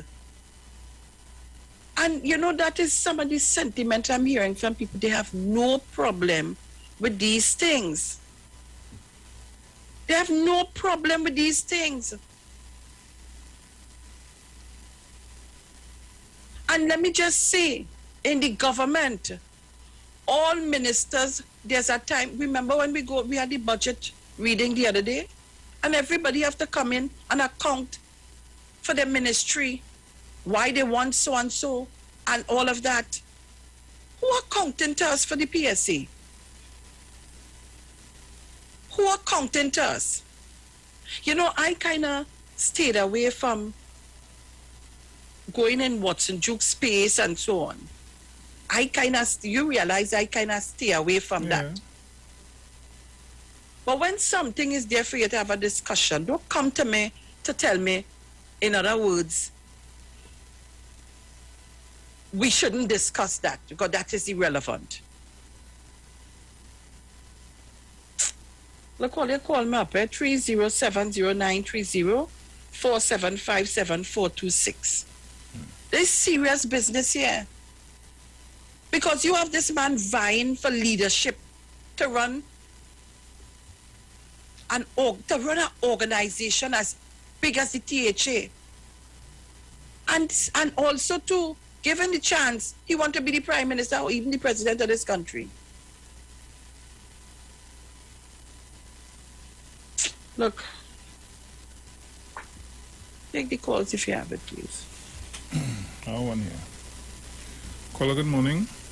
Hi, morning, Sharon and Bruce. Morning. Watson Duke, the audit shows that Watson Duke, the checks and balances for the accounting of the PSA account, Watson Duke has disregarded that. Actually, what has happened, judging from what Jenny and them have been saying, is that the people that were supposed to be there, he removed them. So there is no accounting section of the PSA since 2012 or something like that. Watson Duke is spending the contributions of the people without no accountability, and this is what the auditing report was showing us. Where the government now, you have the Finance Committee of Parliament, and then when we read a budget, the opposition digs into it. So there's accountability with the government. Thank you very much. Thank you.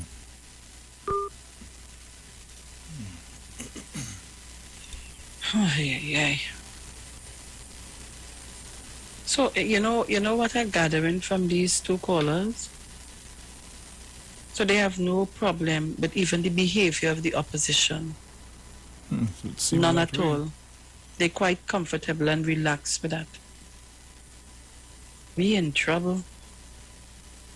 Call us up, guys. 307-0930-475-7426. Let me say good morning to Olga and Uma.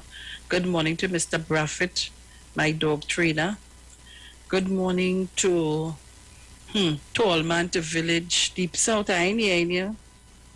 Like you're joining with the bunch, the do-called bunch. Morning to all of you. Good morning to Miss Tunapuna. Good morning to all the Carols. Good morning, Angie. Hey, look, Angie calling me. Call her. Angie, good morning. Hi, morning to you, Miss Sharon. Morning. To all the callers, listeners, online viewers. From Mr. Bantaria, that, ever so often we have a mantra. That's a mantra right now. Because between Friday and yesterday, 3 persons from in that circle told me the same thing. That same bias too. That's one. And Miss Sharon, if you have a husband who does the quarreling in your head, the little naga and talk till you fall asleep, right? Would you run because of that little talk when you could switch you off and run to one who does drink, and when he gets drunk, I go take the talk. I will take the talk. Thank you. So I want to ask that gentleman who calling and talk that this morning, which is the better choice? Have a good day. Thank you very much. Guys, call me. I think the 475 numbers, I think it lose charge, You easy. Telling you. I want here. Yes, yeah, take it. Caller, good morning. Good morning, Bruce. Morning. Good morning, Sharon. Well, I thought I'd get banned off the radio. I want to know which is that room. Anyhow. Who is that? You see what happened? Oh, gosh. Go ahead. You see what happened in the parliament last week? It's just they were trying to bring the parliament St. Madeleine. like how in 2015 they leave PM1. You couldn't get rid of the smell. But you see,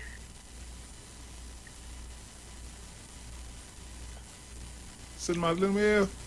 Yeah. You see, the exercise, when you are taught the cane field is a bathroom, you could use with a bottle of water. You does anti all those who does use toilet paper. All you remember, Kobo don't eat sponge cake. So now it's no longer abortion. It's October Revolution. She too long in opposition.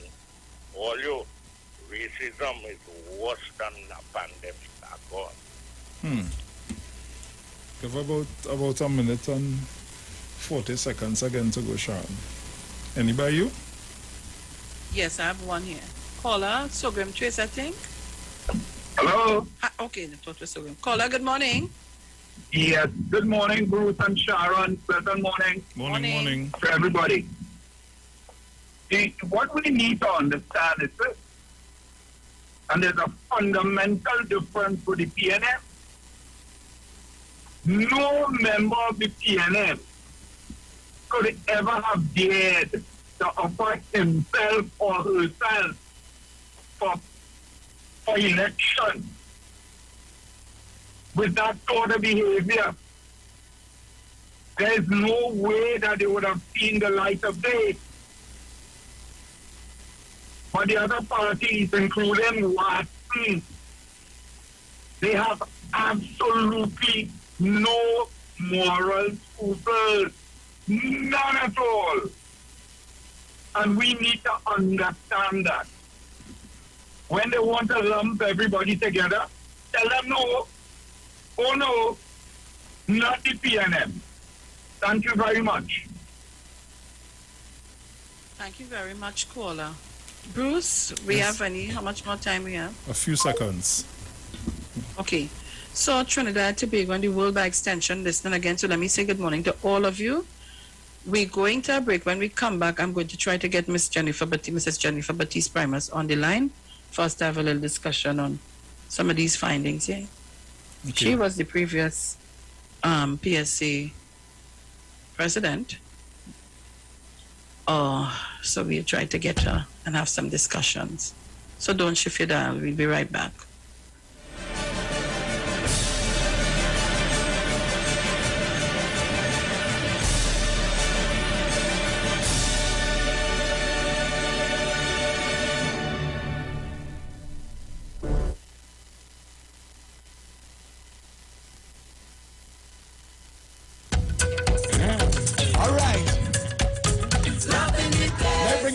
Jam now, right? All right, all kind of things going on, but we could still love up and hug up in our family jam in your house, right? Come on now. In a barang party, everybody know how the things go. So hold me baby, get a naughty, nobody needs to know. And you go see somebody with somebody doing the heel and toe. And you know everybody is somebody only love with the show. We can't help it. It's the barangay in me. Hey. And we love it. Play more barangay for me.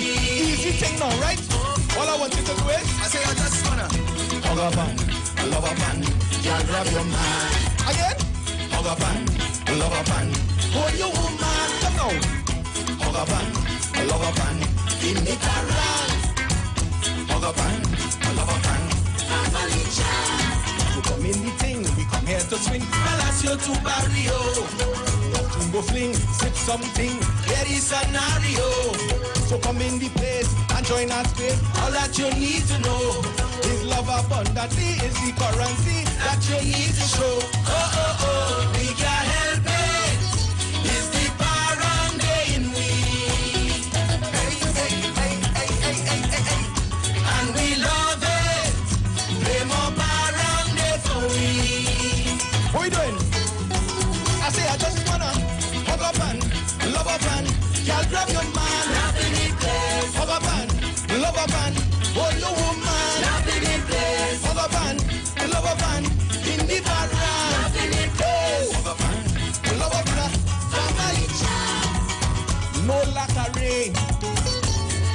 when we barang and we day. Put something in my hand, I want what we say, you know, I need a glass. All the way. I be doing like two-step now. Come on. Bim. From the front to the back. Let me see you moving. Come to the heel and toe. Do a little something to the soca barang. Let me see you moving. Bim. From the front to the back. Let me see you moving. To the heel and toe. Do a little something to the dim. Wait there. Hug a band. Love a band. God love your man. Simpsons Memorial Limited, number 63 Eastern Main Road, Laventille. Internationally accredited funeral directors and embalmers. A full-service funeral home serving families of Trinidad and Tobago and internationally since 1945.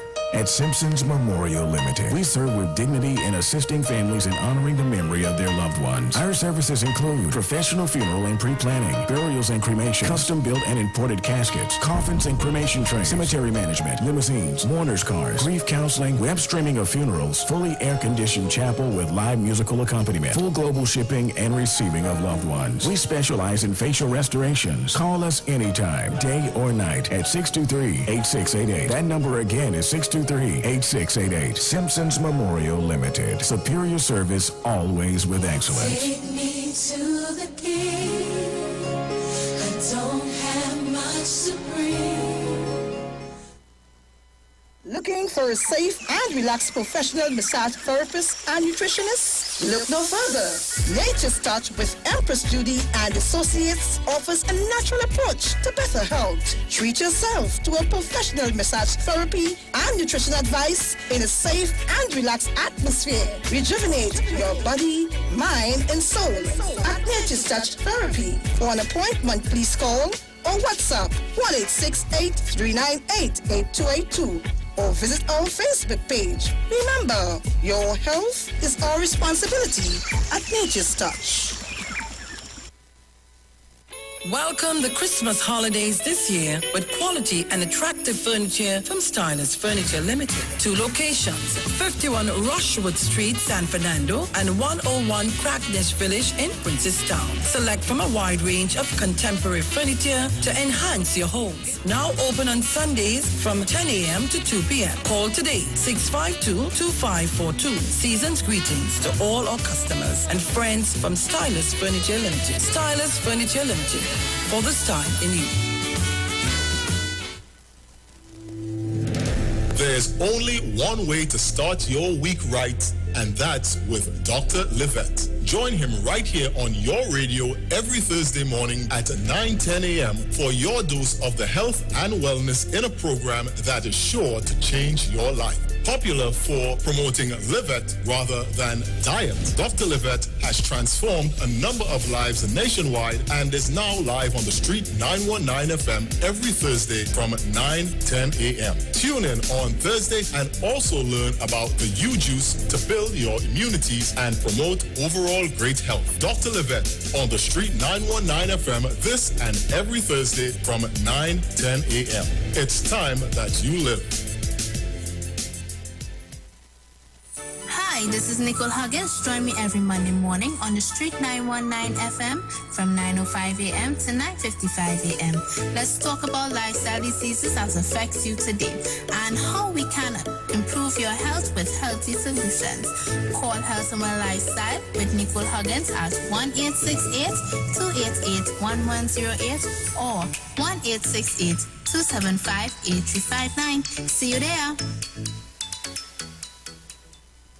The Huddle Room reopens in partnership with Maracas Bake and Shock on Monday, October 18th. That's right, seaside flavor is in Central. Bake and Shock, aloo pies, kingfish, shrimp, and a daily menu of lunchtime favorites like stew chicken, macaroni pie, curry chicken, pilau, and so much more. Follow The Huddle Room and taste Maracas on social media. Bake and Shock is served from 10 a.m. and lunches from 11 a.m. We'll see you and your taste buds on Monday. The Huddle Room and Maracas Bake and Shock, the best of both worlds. After all the talk during the week, don't switch off on the weekend and keep it on the street. It's classic soca and classic kaiso when you're liming with the live wire on Saturdays from 5 to 7 p.m. only on the Street 919 FM.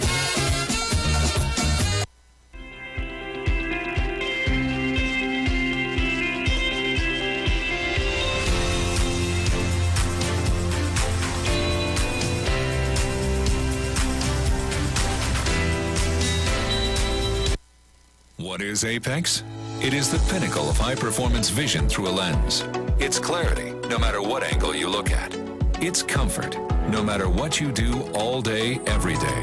And it's customized, with every digital measurement your eyes require to see at their very best. Apex Digital Lenses by Value Optical, the ultimate lens design for your eyes. Value Optical, expert care for your eyes.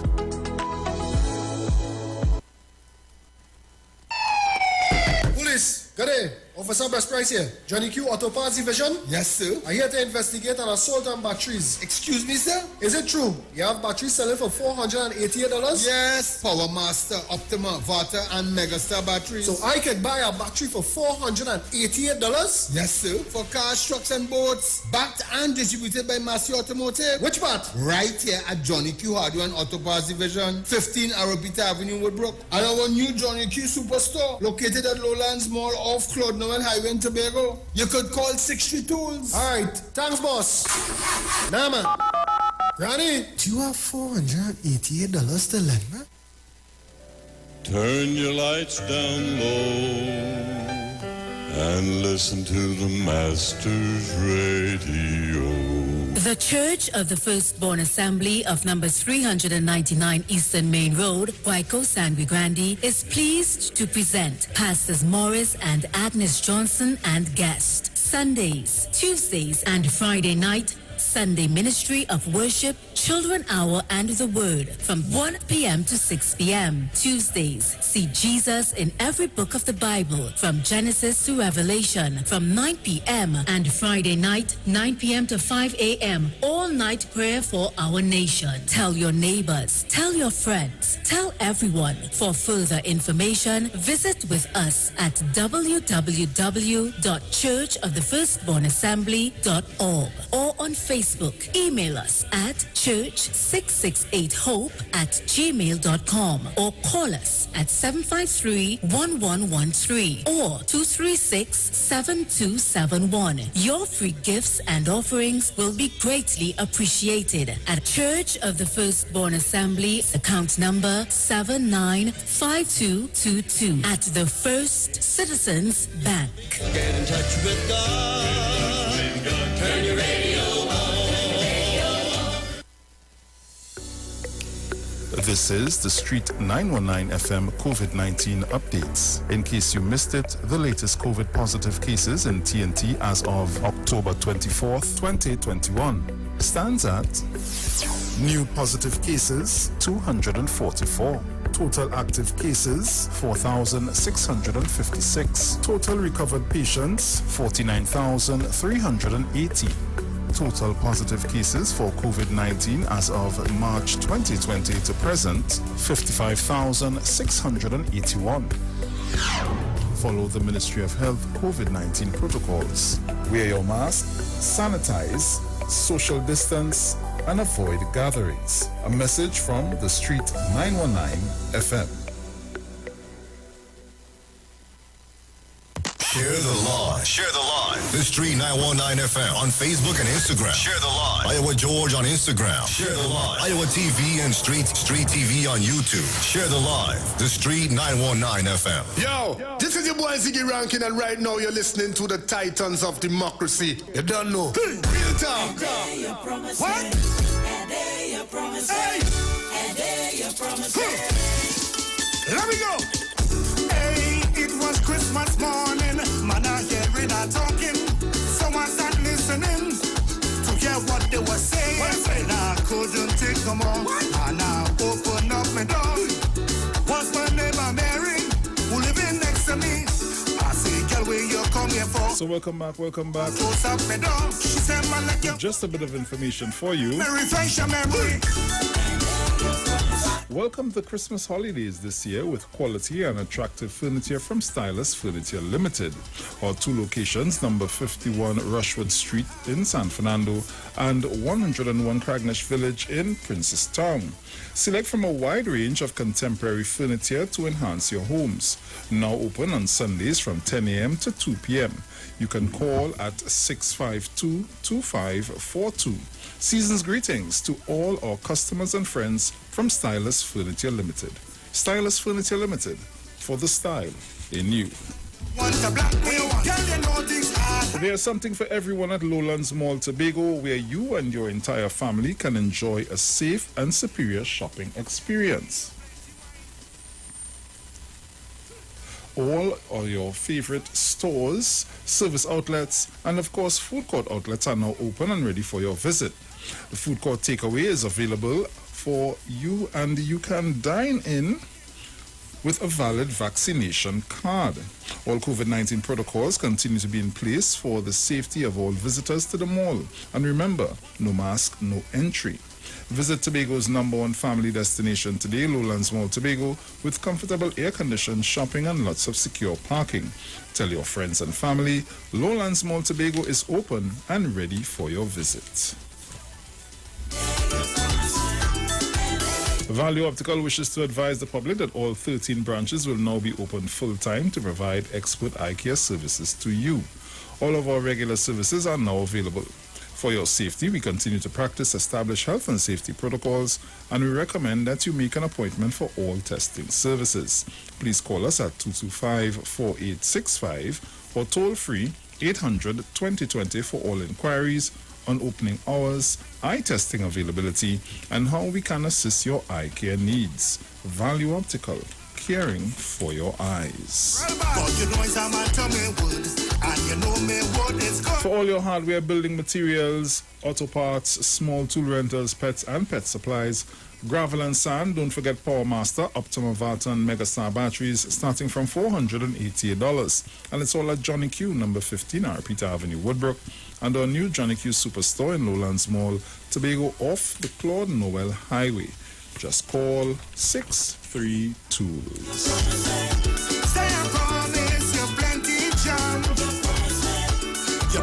So guys, we're back. Yeah,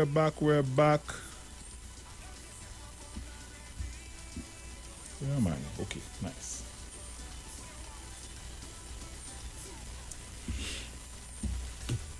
Sharu. Hey, the lady there? Not hearing you.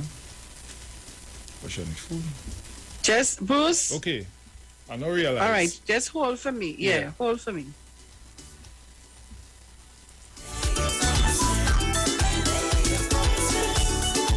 Every year I promise you something. Every year in the Paranga here in Mandolin. When you see this year, I want some Mandolin.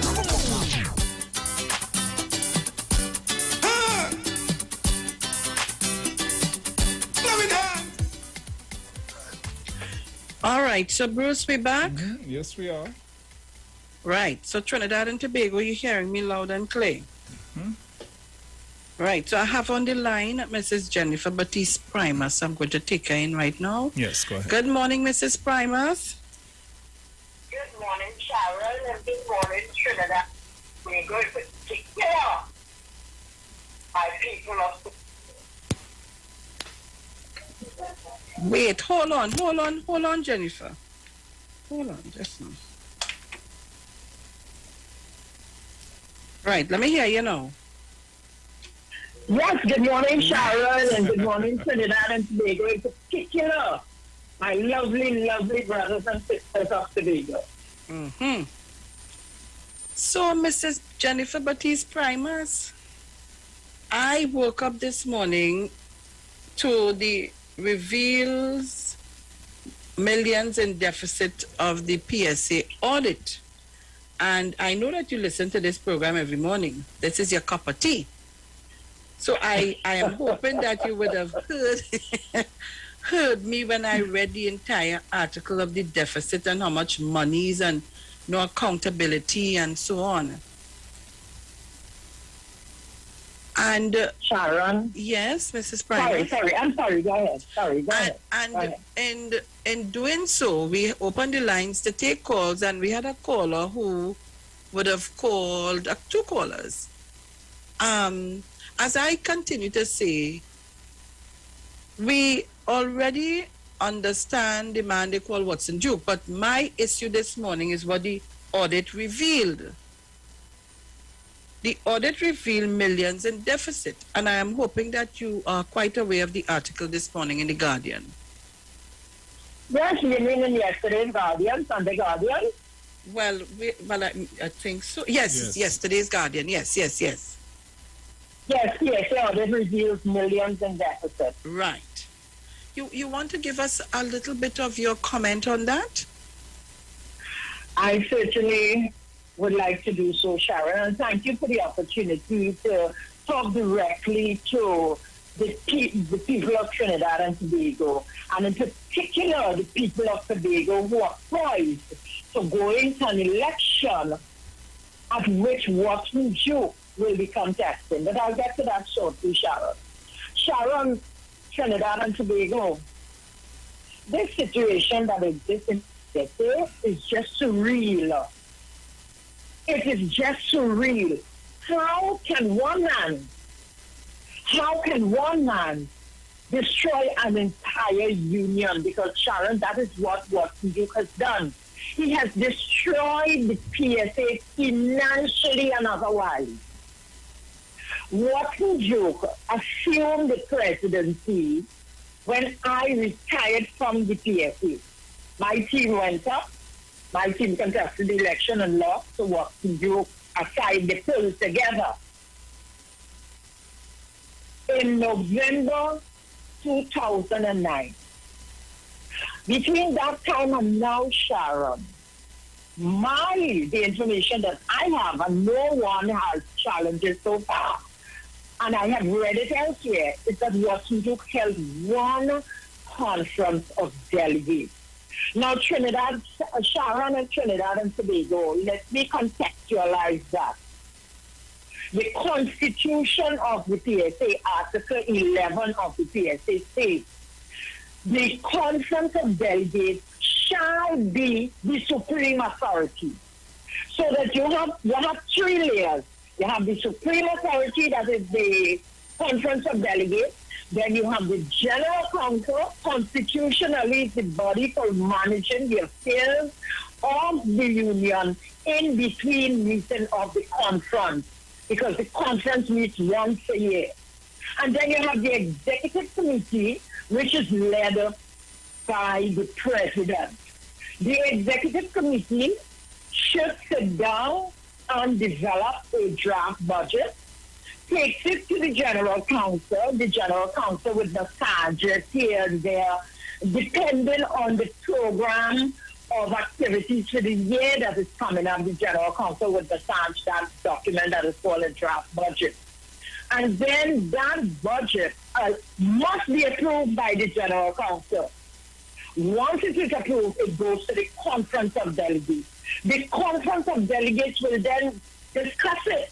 And all the delegates of the various sections, I mean, when I was president, we would have 200-300 delegates sitting together and discussing this document and the input. The end result would be that conference would approve the budget.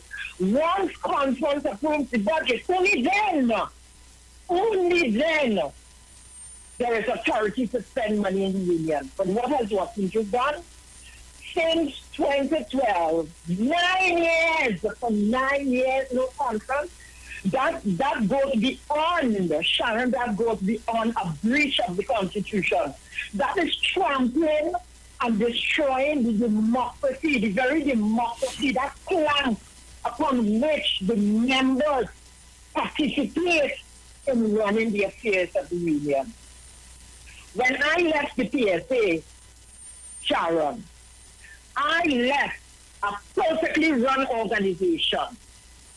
There were policies and procedures in place, and it was financially strong because we have spent years, Sharon.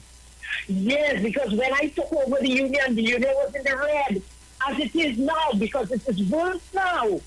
And my team and I spent many sleepless nights, a lot of sacrifices. We had to go without certain terms and conditions in order to rebuild the union. And we did that together as a team. It was not one man, it's not one woman listening to the PSA. It was a team effort, and I was proud to lead that team. And when I left the PSA had over $8 million in solid cash in the bank, as well as other assets. Sharon, I have observed over the years, and this report in yesterday's Guardian, PSA audit reveals million in the city. Sharon, do you know that this information pertains to the years 2014 and 2016? So the question is 2016, 2017, 2018, and 2020. Those years, what is the situation? I suspect that the PSA is on the brink of insolvency or could be insolvent as we speak. So that we have seen Watson Duke has not accounted to the Conference of Delegates, that supreme authority. He has not accounted for millions and millions and millions of the membership money. These are not money set aside in like Watson Duke in his private capacity. These are PSA members. Many of them are, almost all of them work very hard and they sacrifice. And Watson Duke has not accounted for millions and millions of us. In any other country, he would have been in jail. In any other country, Watson Duke would have been in jail. How could you How dare Watson joke? I mean, that is trampling upon the democracy in the PSA. And Sharon, I want to take time out to congratulate, to commend, to encourage the present group of PSA members who are involved in a struggle for the re-democratization, that's my word, the re-democratization of the PSA. And I talk about also there's Jennifer Centric. I hear Jennifer Centric all the time on 91.9 talking about the issues. You have Anderson, these two guys from St. Anne's Hospital. They are displaying the kind of robustness, the respect, and that anxiety to protect the democracy in the union that used to exist long time. Now, Sharon wasn't joke. This really has taken a perfectly run organization with checks and balances. Sharon, when I left that union had all the checks and balances in place. All checks and balances were in place. We would meet every year in the conference of delegates. Watson Duke disregarded that. But you know, I heard the General Council of the PSA, more than any other group of people, I hold the General Council of the PSA directly. They must share a huge portion of the blame for this situation because the Constitution empowers the General Council as the Finance Committee of the PSA. You have to go to the general, whatever you're doing in the PSA, Sharon. I lived there for 26 point something years that I had the good fortune to spend in the PSA. You have to take all your financial proposals to the General Council, which is the Finance Committee. The General Council will then dilate on those issues, would take them apart, ask probing questions to ensure that whatever you brought before it has a solid basis, checks and balances, all the necessary information, and then the General Council would approve it. It is only upon receiving that approval that Watson Duke as the president and the executive can proceed to spend money. The information I have is that it's the opposite way around. Watson Duke spends. He doesn't care about the General Council. And what about those persons who are serving on the executive with him? It means, therefore, not one of them have an iota of concern that you're seeing the breaches of the Constitution and you're still comfortable with that. You continue to feed from the shore because it is in your self-interest. At this point in time, the PSA is bankrupt. Bankrupt, Sharon. Bankrupt. And I have a vested interest. And I do believe I have the authority to speak on what is happening in the PSA. I have given many, many years and many long and hard hours. My days in the PSA were between 10 to 15 hours a day I used to work. And my pension, Sharon, my pension is tied up in the PSA. So I have a vested interest to ensure that the PSA is run or operated democratically. So that there is a financial crisis in the PSA. All kinds of crises.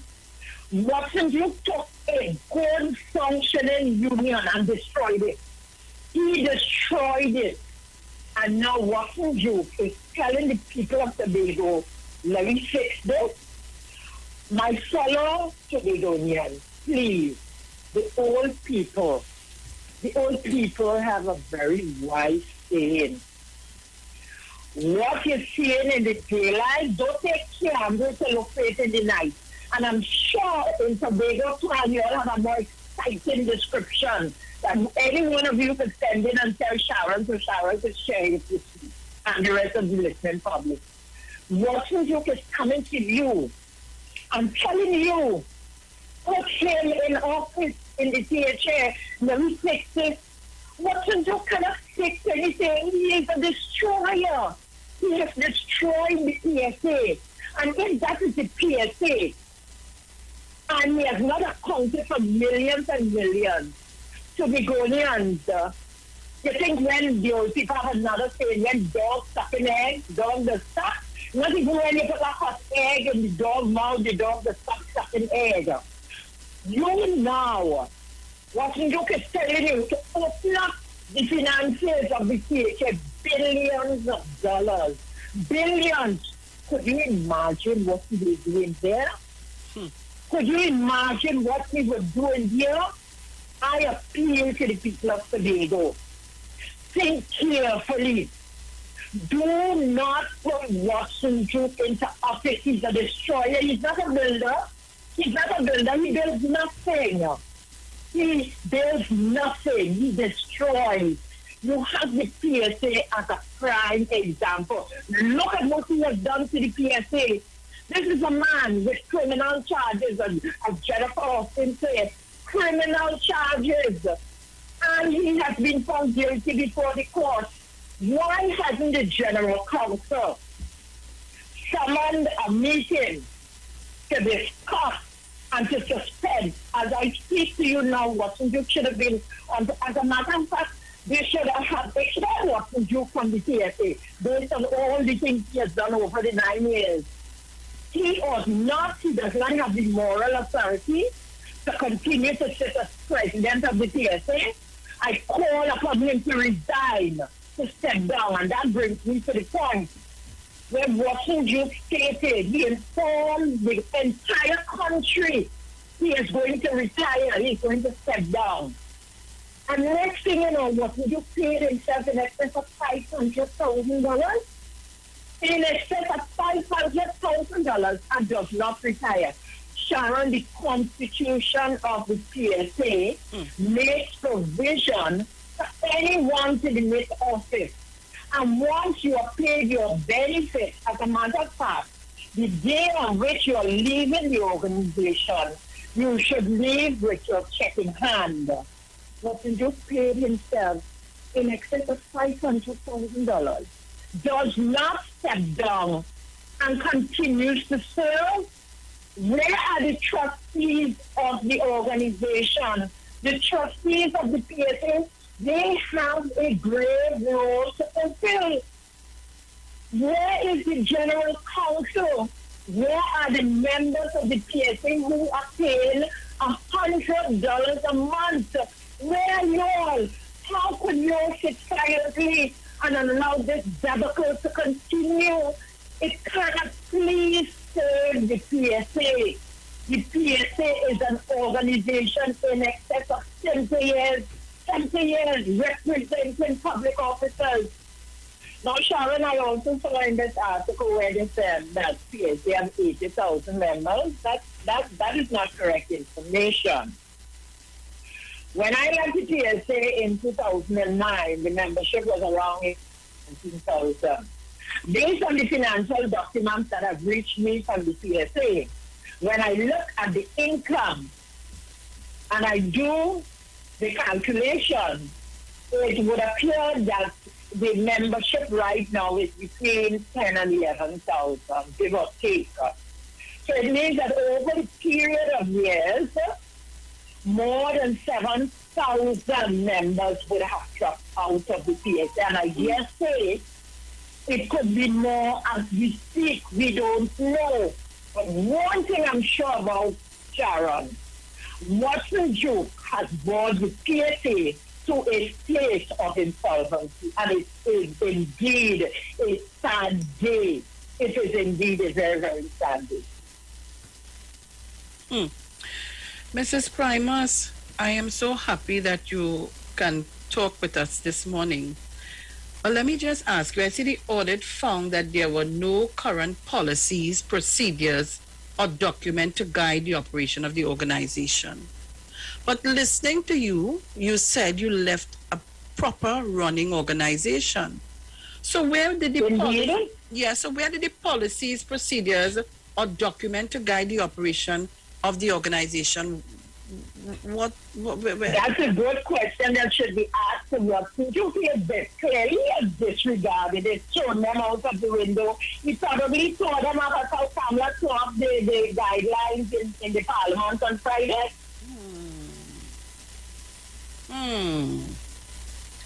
This, for me, is an alarming.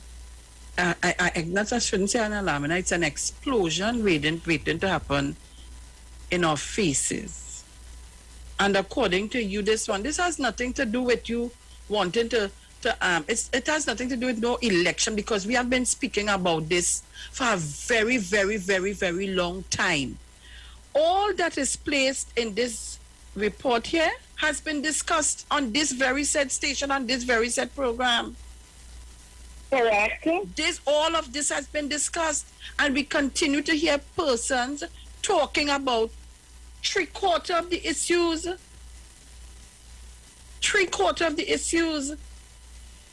So but you know, Sharon, I don't want people to forget that we are able to read this PSA audit because of members whose names I called earlier, Jonathan and Oral and Coffee and Anderson and the other guy from St. Anne's Hospital. It is because they took the matter to court, and the judge directed that this audit be conducted, and that is why we ought to not only commend them, but we ought to encourage them. Do not give up this struggle. You're saying that I have been part of the struggle in the PSA in the late 70s, early 80s, for the democratization of the PSA. What you all are fighting for is the real democratization. And Sharon, I want to deal with this statement that Watson Duke made, where he said, in response to this PSA audit reveal, he made an amazing statement that the PSA is a sovereign organization, and that had nothing to do with him.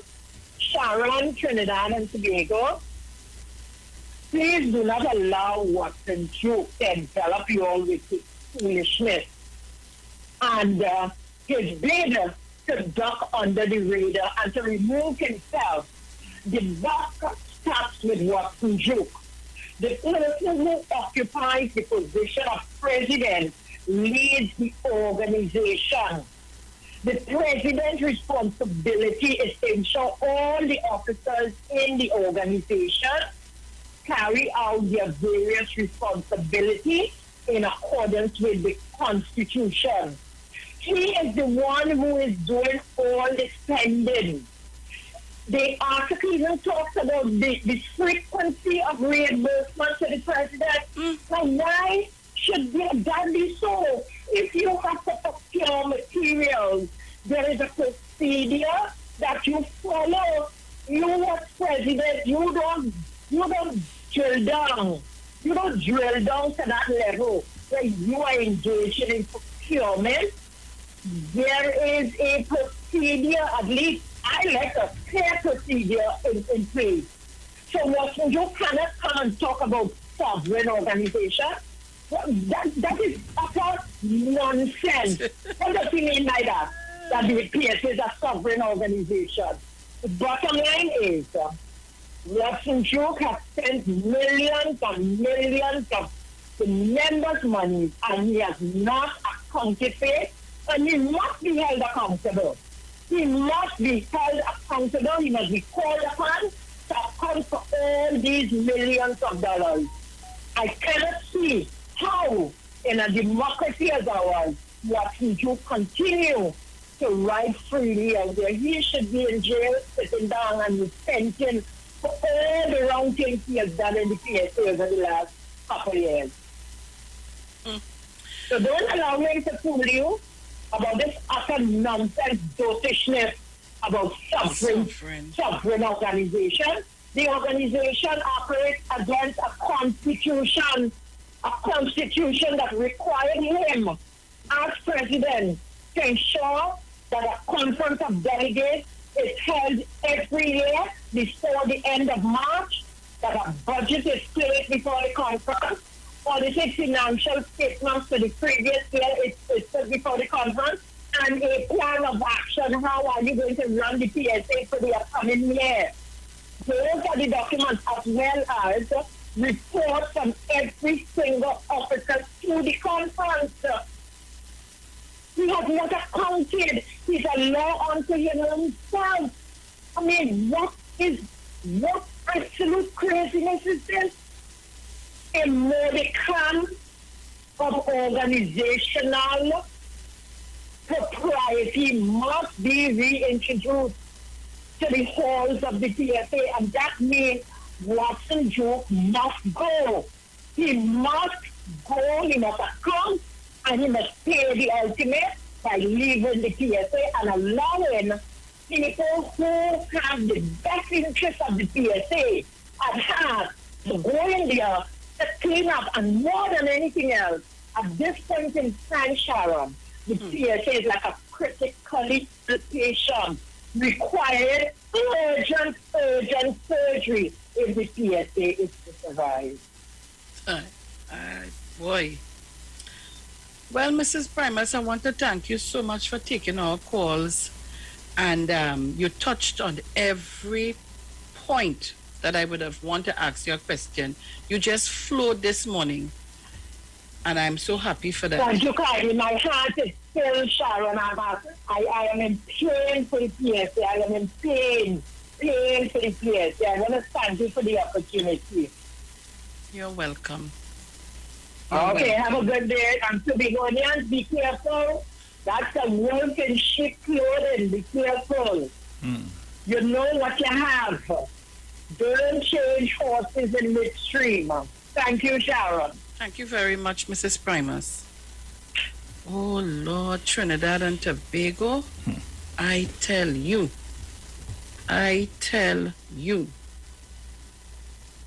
You see, Bruce, you know, when something wrong, it can't be right. It cannot be right. And I'm reading comments here on the Facebook page and YouTube where people saying a number of things. And Mrs. Primus alluded to something there when she said that people are sitting there. We have, of course, the management then. Is it because the people are afraid to make a move or say anything? We have to put all of that into perspective. They're probably afraid. How it is? Let us listen. There are other unions in Trinidad and Tobago, right? There are other unions in Trinidad and Tobago, and they have the executive and so on. How we don't hear all this bacchanal mayhem and confusion in the other unions? Think about it. There might be tossing and turning, but we ain't hearing, because apparently they probably have a strong executive and a strong and general counsel or whatever is part of the makeup, the how you call it, the team now that has to do what they have to do. How it is we not hearing from any other organization all the bacchanal and mayhem and confusion?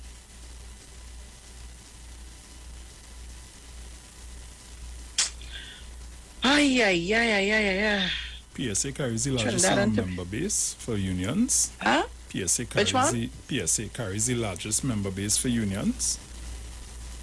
I'm not sure if it's PSA or WT. We're not too sure. Okay. We need to find out that.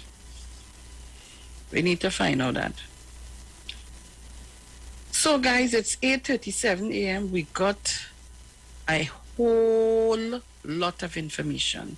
You can call us up because in a short while we got to leave the chair for Google.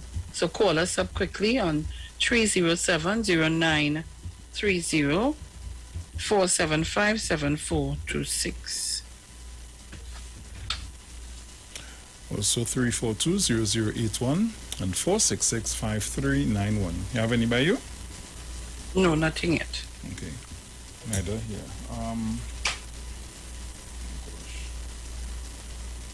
Is it? All right. Oops. I have one here. Go ahead. Monk St. George? Yes, Miss Sharon. Go ahead. Me again. Yeah. Miss Sharon, let me tell you something. The people in Tobago doesn't care about what they doesn't really care about what Miss Patty says or what the reporter says. You know what they're going to say? That it's because election here that the people they find all these kind of faults against Watson. He's a decent, respectable man. This is the talk on the ground for quite a even before the last election. But he's so honorable and he's so this. Because Keith Rowley is so this and Keith Rowley is so that and Keith Rowley, they not even have the manners to say the Prime Minister. You understand? So the people who are supporting him, that report, unless it is being needed straight into their head and see something drastic happen to Watson Jew, they're not going to take it on, But you all continue to make it live that everybody will hear. And I hope the candidate and the other people that is in the PNM team here that have to say what they have to say on their platform, nail that into the people. So not the PNM people that don't hear it, the other people hear it and they will think before they cast their vote next election. Because absolutely, I'm telling you, Ms. Sharon, the Begonians, they don't care. They don't care. They're fed up with PNM. PNM ain't do nothing for 20 years. And Keith Rowley ain't do nothing for Tobago. And all sorts of foolishness they're saying. And, I feel so ashamed. And you know what? People like Dr. Winford James supporting this foolishness because they don't have the way. And this is hurting me as fellow Tobagonians. Why Winford James will come and live in Tobago and build a big palace here? You understand? And all these nonsense they do. But you see, in order to keep in power, they fool those who are not smart. You understand? Just like those in Trinidad who are not smart, they have to hold their finger and print it on the card to vote. That is the kind of people that they have in Tobago here. Ms. Sharon, let me leave it alone. I will get vexed when I hear these things, and I don't want to raise up my pressure.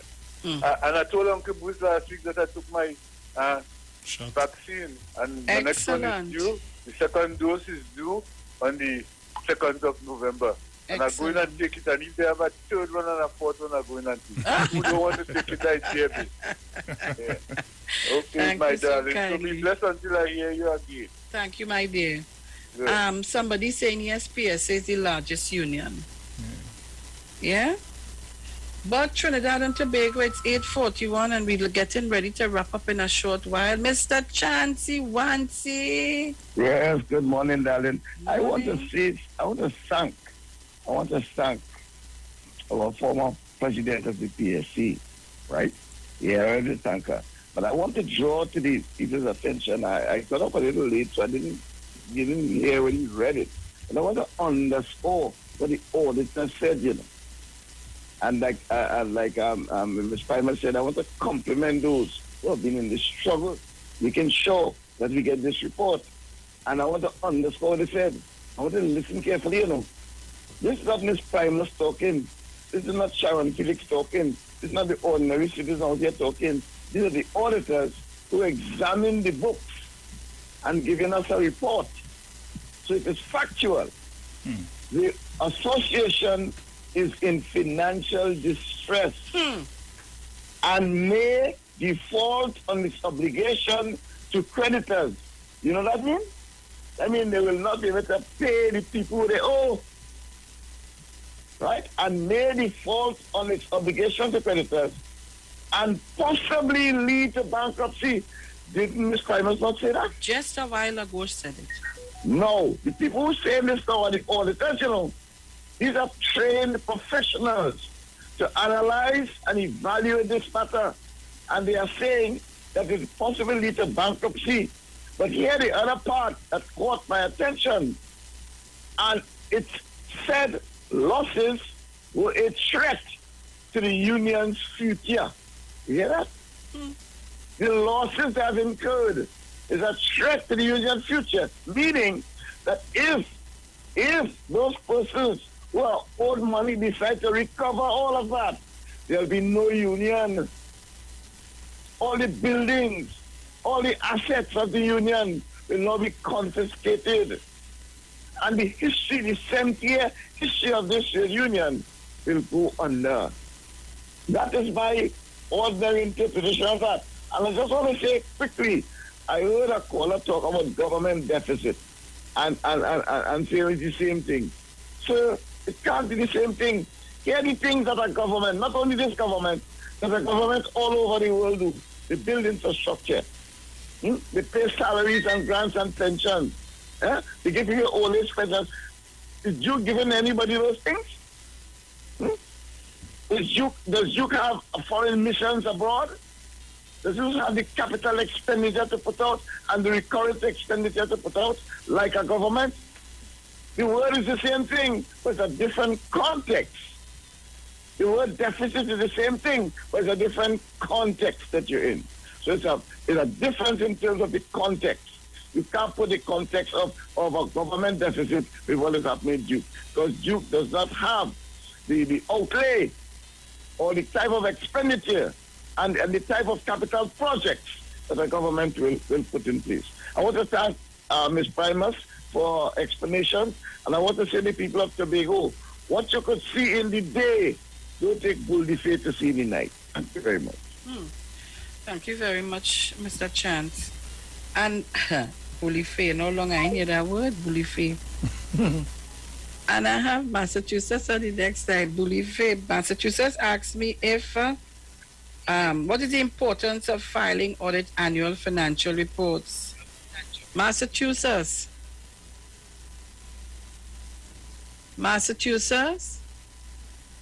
Hey, you going? I don't understand. Massachusetts. Can you hear me? Can you hear me? Yes, I'm hearing you. All right, sorry about that. I had on my headpiece and apparently it wasn't working. Okay. Blessings, Titans. Blessings. Mr. Brucey. Morning. During the most recent PSA elections, the stellar, fantastic morning drive time host, Miss Sharon Felix, brought on some of the candidates. And when I was fortunate enough to ask a question, my main question was, what about audited annual financial reports? You see now that financial report has been published, what it has informed this sweet twin island republic of. You see what came out of that is the main reason why I kept asking about audited annual financial reports, because it lets people see where the money went.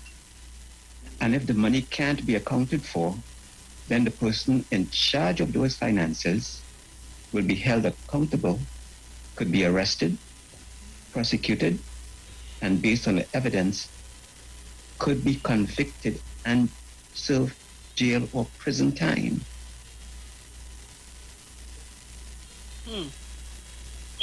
Thank you. Have a great day. Thank you very much. So Trinidad and Tobago, it's 8:47 a.m. And boy, what a morning. What a morning. But you know, before I go, I had to touch a little bit on last week behavior in the parliament. I can't just leave that just. So I had to touch a little bit on it, Let me take Omar call. Omar? Hi, good morning. Morning. Good morning to Bruce. Morning. Good morning to Trinidad and Tobago. Well, I still dancing from the parliament on the weekend going there, you know, my tune. I didn't want to say it this morning. Plus, I love to all of Trinidad and Tobago, and as I always say to you all, keep the guard up.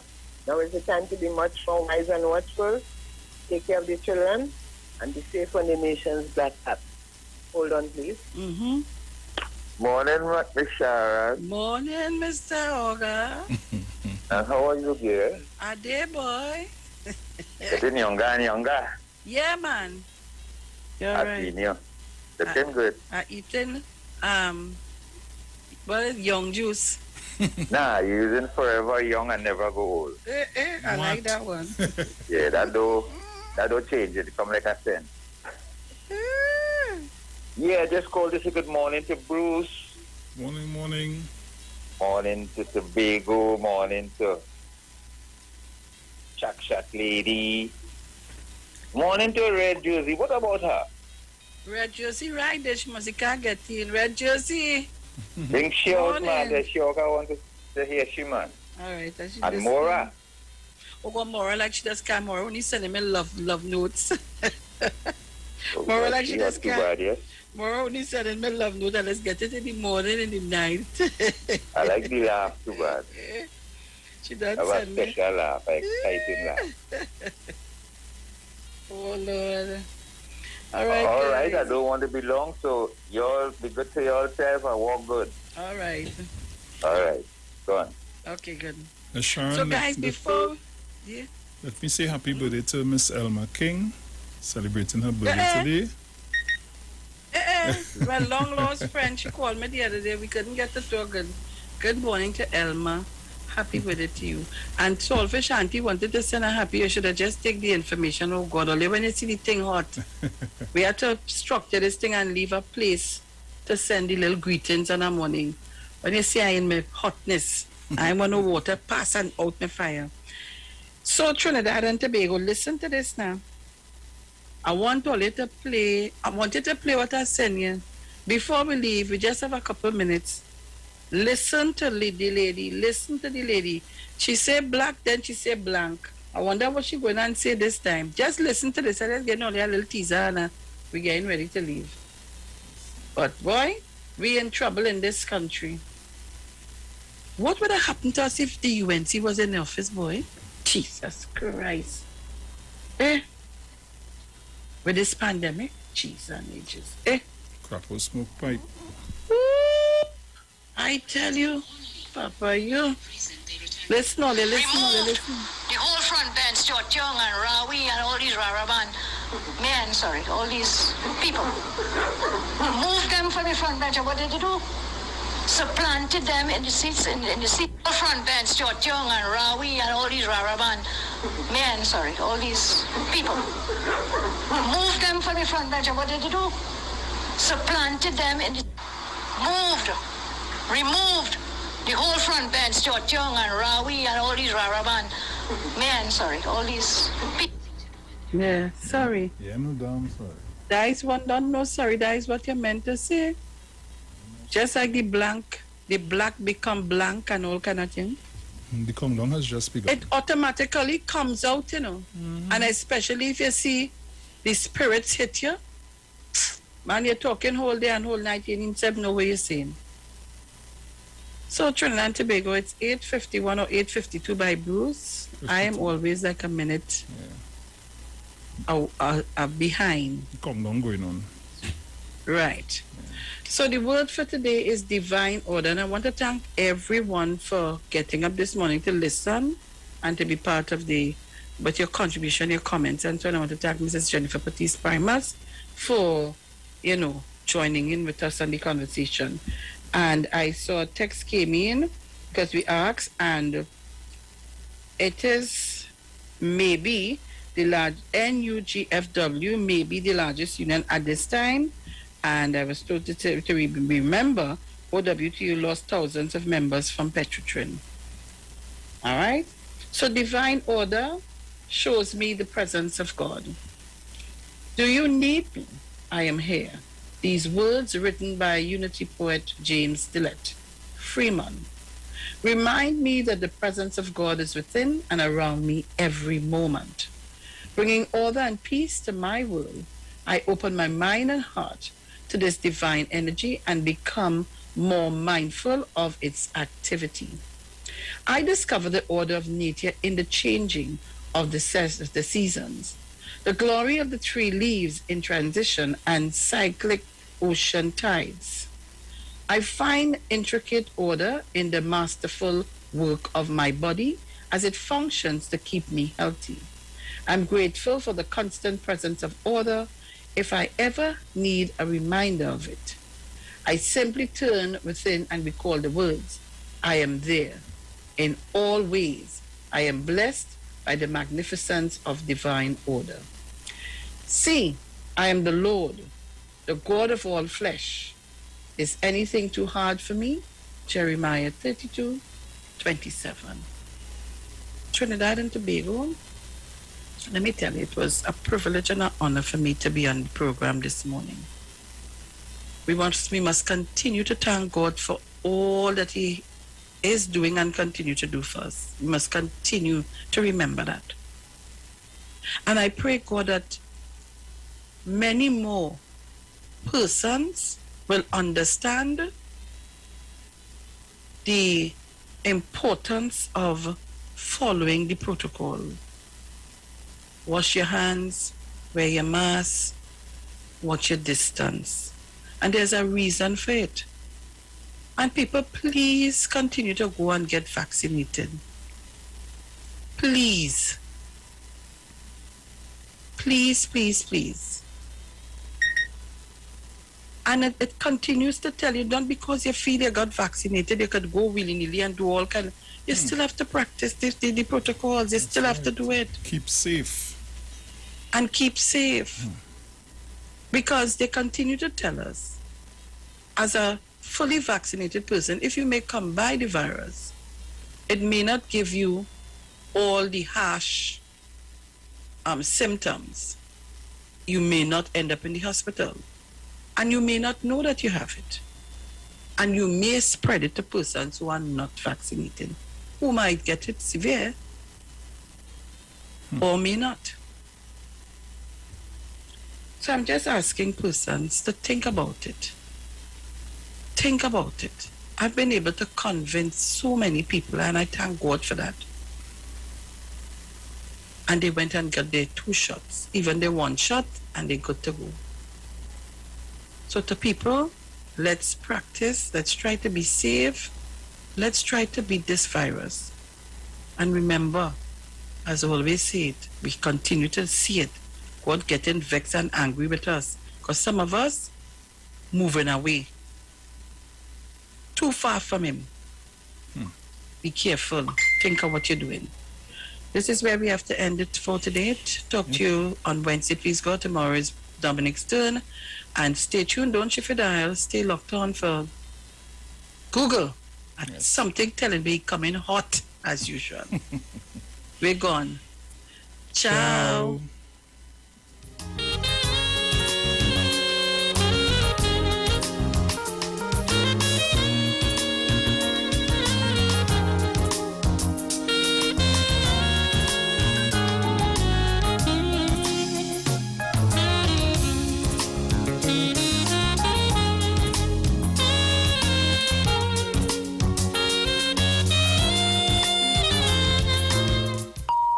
The views expressed are not necessarily the views of the management of the Street 919 FM.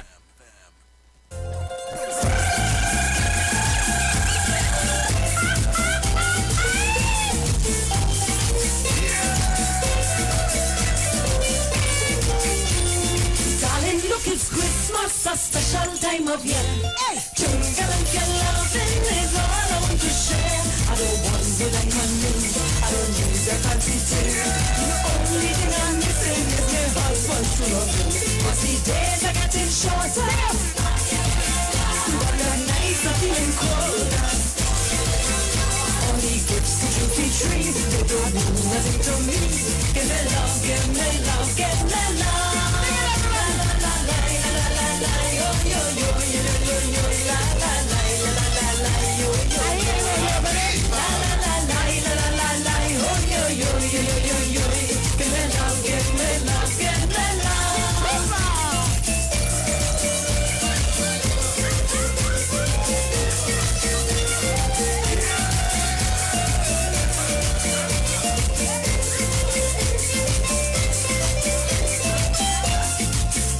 know I like the way you paint up and vanish all my flaws. No, I don't mean to hurt you, but tempting to raise my voice. Watch your plum and ginger beer, carols, singers everywhere. But for the Christmas morning, man, you always disappear. And the days are getting shorter, but the nights are feeling colder. All the gifts, the drink, the treat, they can't do nothing for me. Give me love, give me love, give me love. La la la la, la la, oh yo yo, la la la, la la la la, yo yo yo. La la la la, la la la la, oh yo yo yo yo yo yo. Give me love, give me love, give me love. River, river. Simpsons Memorial Limited, number 63 Eastern Main Road, Laventille. Internationally accredited funeral directors and embalmers. A full-service funeral home serving families of Trinidad and Tobago and internationally since 1945. At Simpsons Memorial Limited, we serve with dignity in assisting families in honoring the memory of their loved ones. Our services include professional funeral and pre-planning, burials and cremation, custom-built and imported caskets, coffins and cremation trays, cemetery management, limousines, mourners cars, grief counseling, web streaming of funerals, fully air-conditioned chapel with live musical accompaniment, full global shipping and receiving of loved ones. We specialize in facial restorations. Call us anytime, day or night, at 623-8688. That number again is 623-8688. Simpsons Memorial Limited. Superior service, always with excellence. Take me to the king. I don't have much to bring. Welcome the Christmas holidays this year with quality and attractive furniture from Stylist Furniture Limited. 2 locations, 51 Rushwood Street, San Fernando, and 101 Crackness Village in Princestown. Select from a wide range of contemporary furniture to enhance your homes. Now open on Sundays from 10 a.m. to 2 p.m. Call today, 652-2542. Season's greetings to all our customers and friends from Stylist Furniture Limited. Stylist Furniture Limited. For this time in you. Just got your CXC or CAPE results? Then start your degree today at CTS College and choose from many of our pathways in business management, business administration, human resource management, marketing, finance, management information systems, computer engineering, computing and information systems. Full and partial scholarships are available. CTS College, where education is beyond academics. From the moment you first crossed eyes, it's a girl. To their very first bowl of cereal. Open wide. Going into parenthood means nourishing your little one to reach their fullest potential. With Nestum Nature's Selections infant cereals, give 30% more whole grain with 15 vitamins and minerals, including iron, all with no added sugar. Nature's Selection. Give your baby the best. Nestum, from 6 months onwards. The Huddle Room reopens in partnership with Maracas Bake and Shock on Monday, October 18th. That's right, seaside flavor is in Central. Bake and Shock, aloo pies, kingfish, shrimp, and a daily menu of lunchtime favorites like stew chicken, macaroni pie, curry chicken, pilau, and so much more. Follow the Huddle Room and taste Maracas on social media. Bake and Shock is served from 10 a.m. and lunches from 11 a.m. We'll see you and your taste buds on Monday. The Huddle Room and Maracas Bake and Shock, the best of both worlds. Hi, what's up, TNT? This is Wayne Johnson out of Brooklyn, New York. I always wanted to do something back home, and we're going to be doing our gospel segment on Mondays from 10 p.m. to 12 midnight. That's 10 p.m. to 12 midnight on 91.9 FM. Listen what I want you to do. Spread the word. Spread the word, TNT. Salvation, full and free. Salvation is for everybody. Mondays from 10 p.m. to 12 midnight. That's 10 p.m. to 12 midnight on 91.9 FM. Pastor Hannah A. Pabu of Holy Spirit Ministries will be live on the street 919 FM every first and third Wednesday from 11:15 a.m. to 11:45 a.m. In the scripture, Matthew 19 verse 26, the Bible says, "But Jesus looked at them and said to them, with men this is impossible, but with God all things are possible." Pastor Hannah is here to motivate you, challenge you, encourage you to walk in your purpose and destiny God has for you. For prayer and counseling, call Pastor Hannah at 728-5197. He heals me when I'm broken. Gives strength where I've been weak. Forever he'll reign. Share the live. Share the live. The Street 919 FM on Facebook and Instagram. Share the live. Iowa George on Instagram. Share the live. Iowa TV and Street TV on YouTube. Share the live. The Street 919 FM. Broadcasting from Trinidad to the world. The Street919FM.com.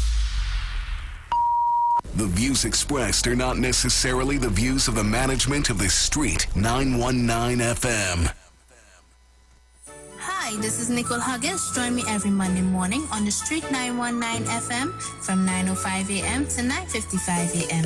Let's talk about lifestyle diseases that affects you today and how we can improve your health with healthy solutions.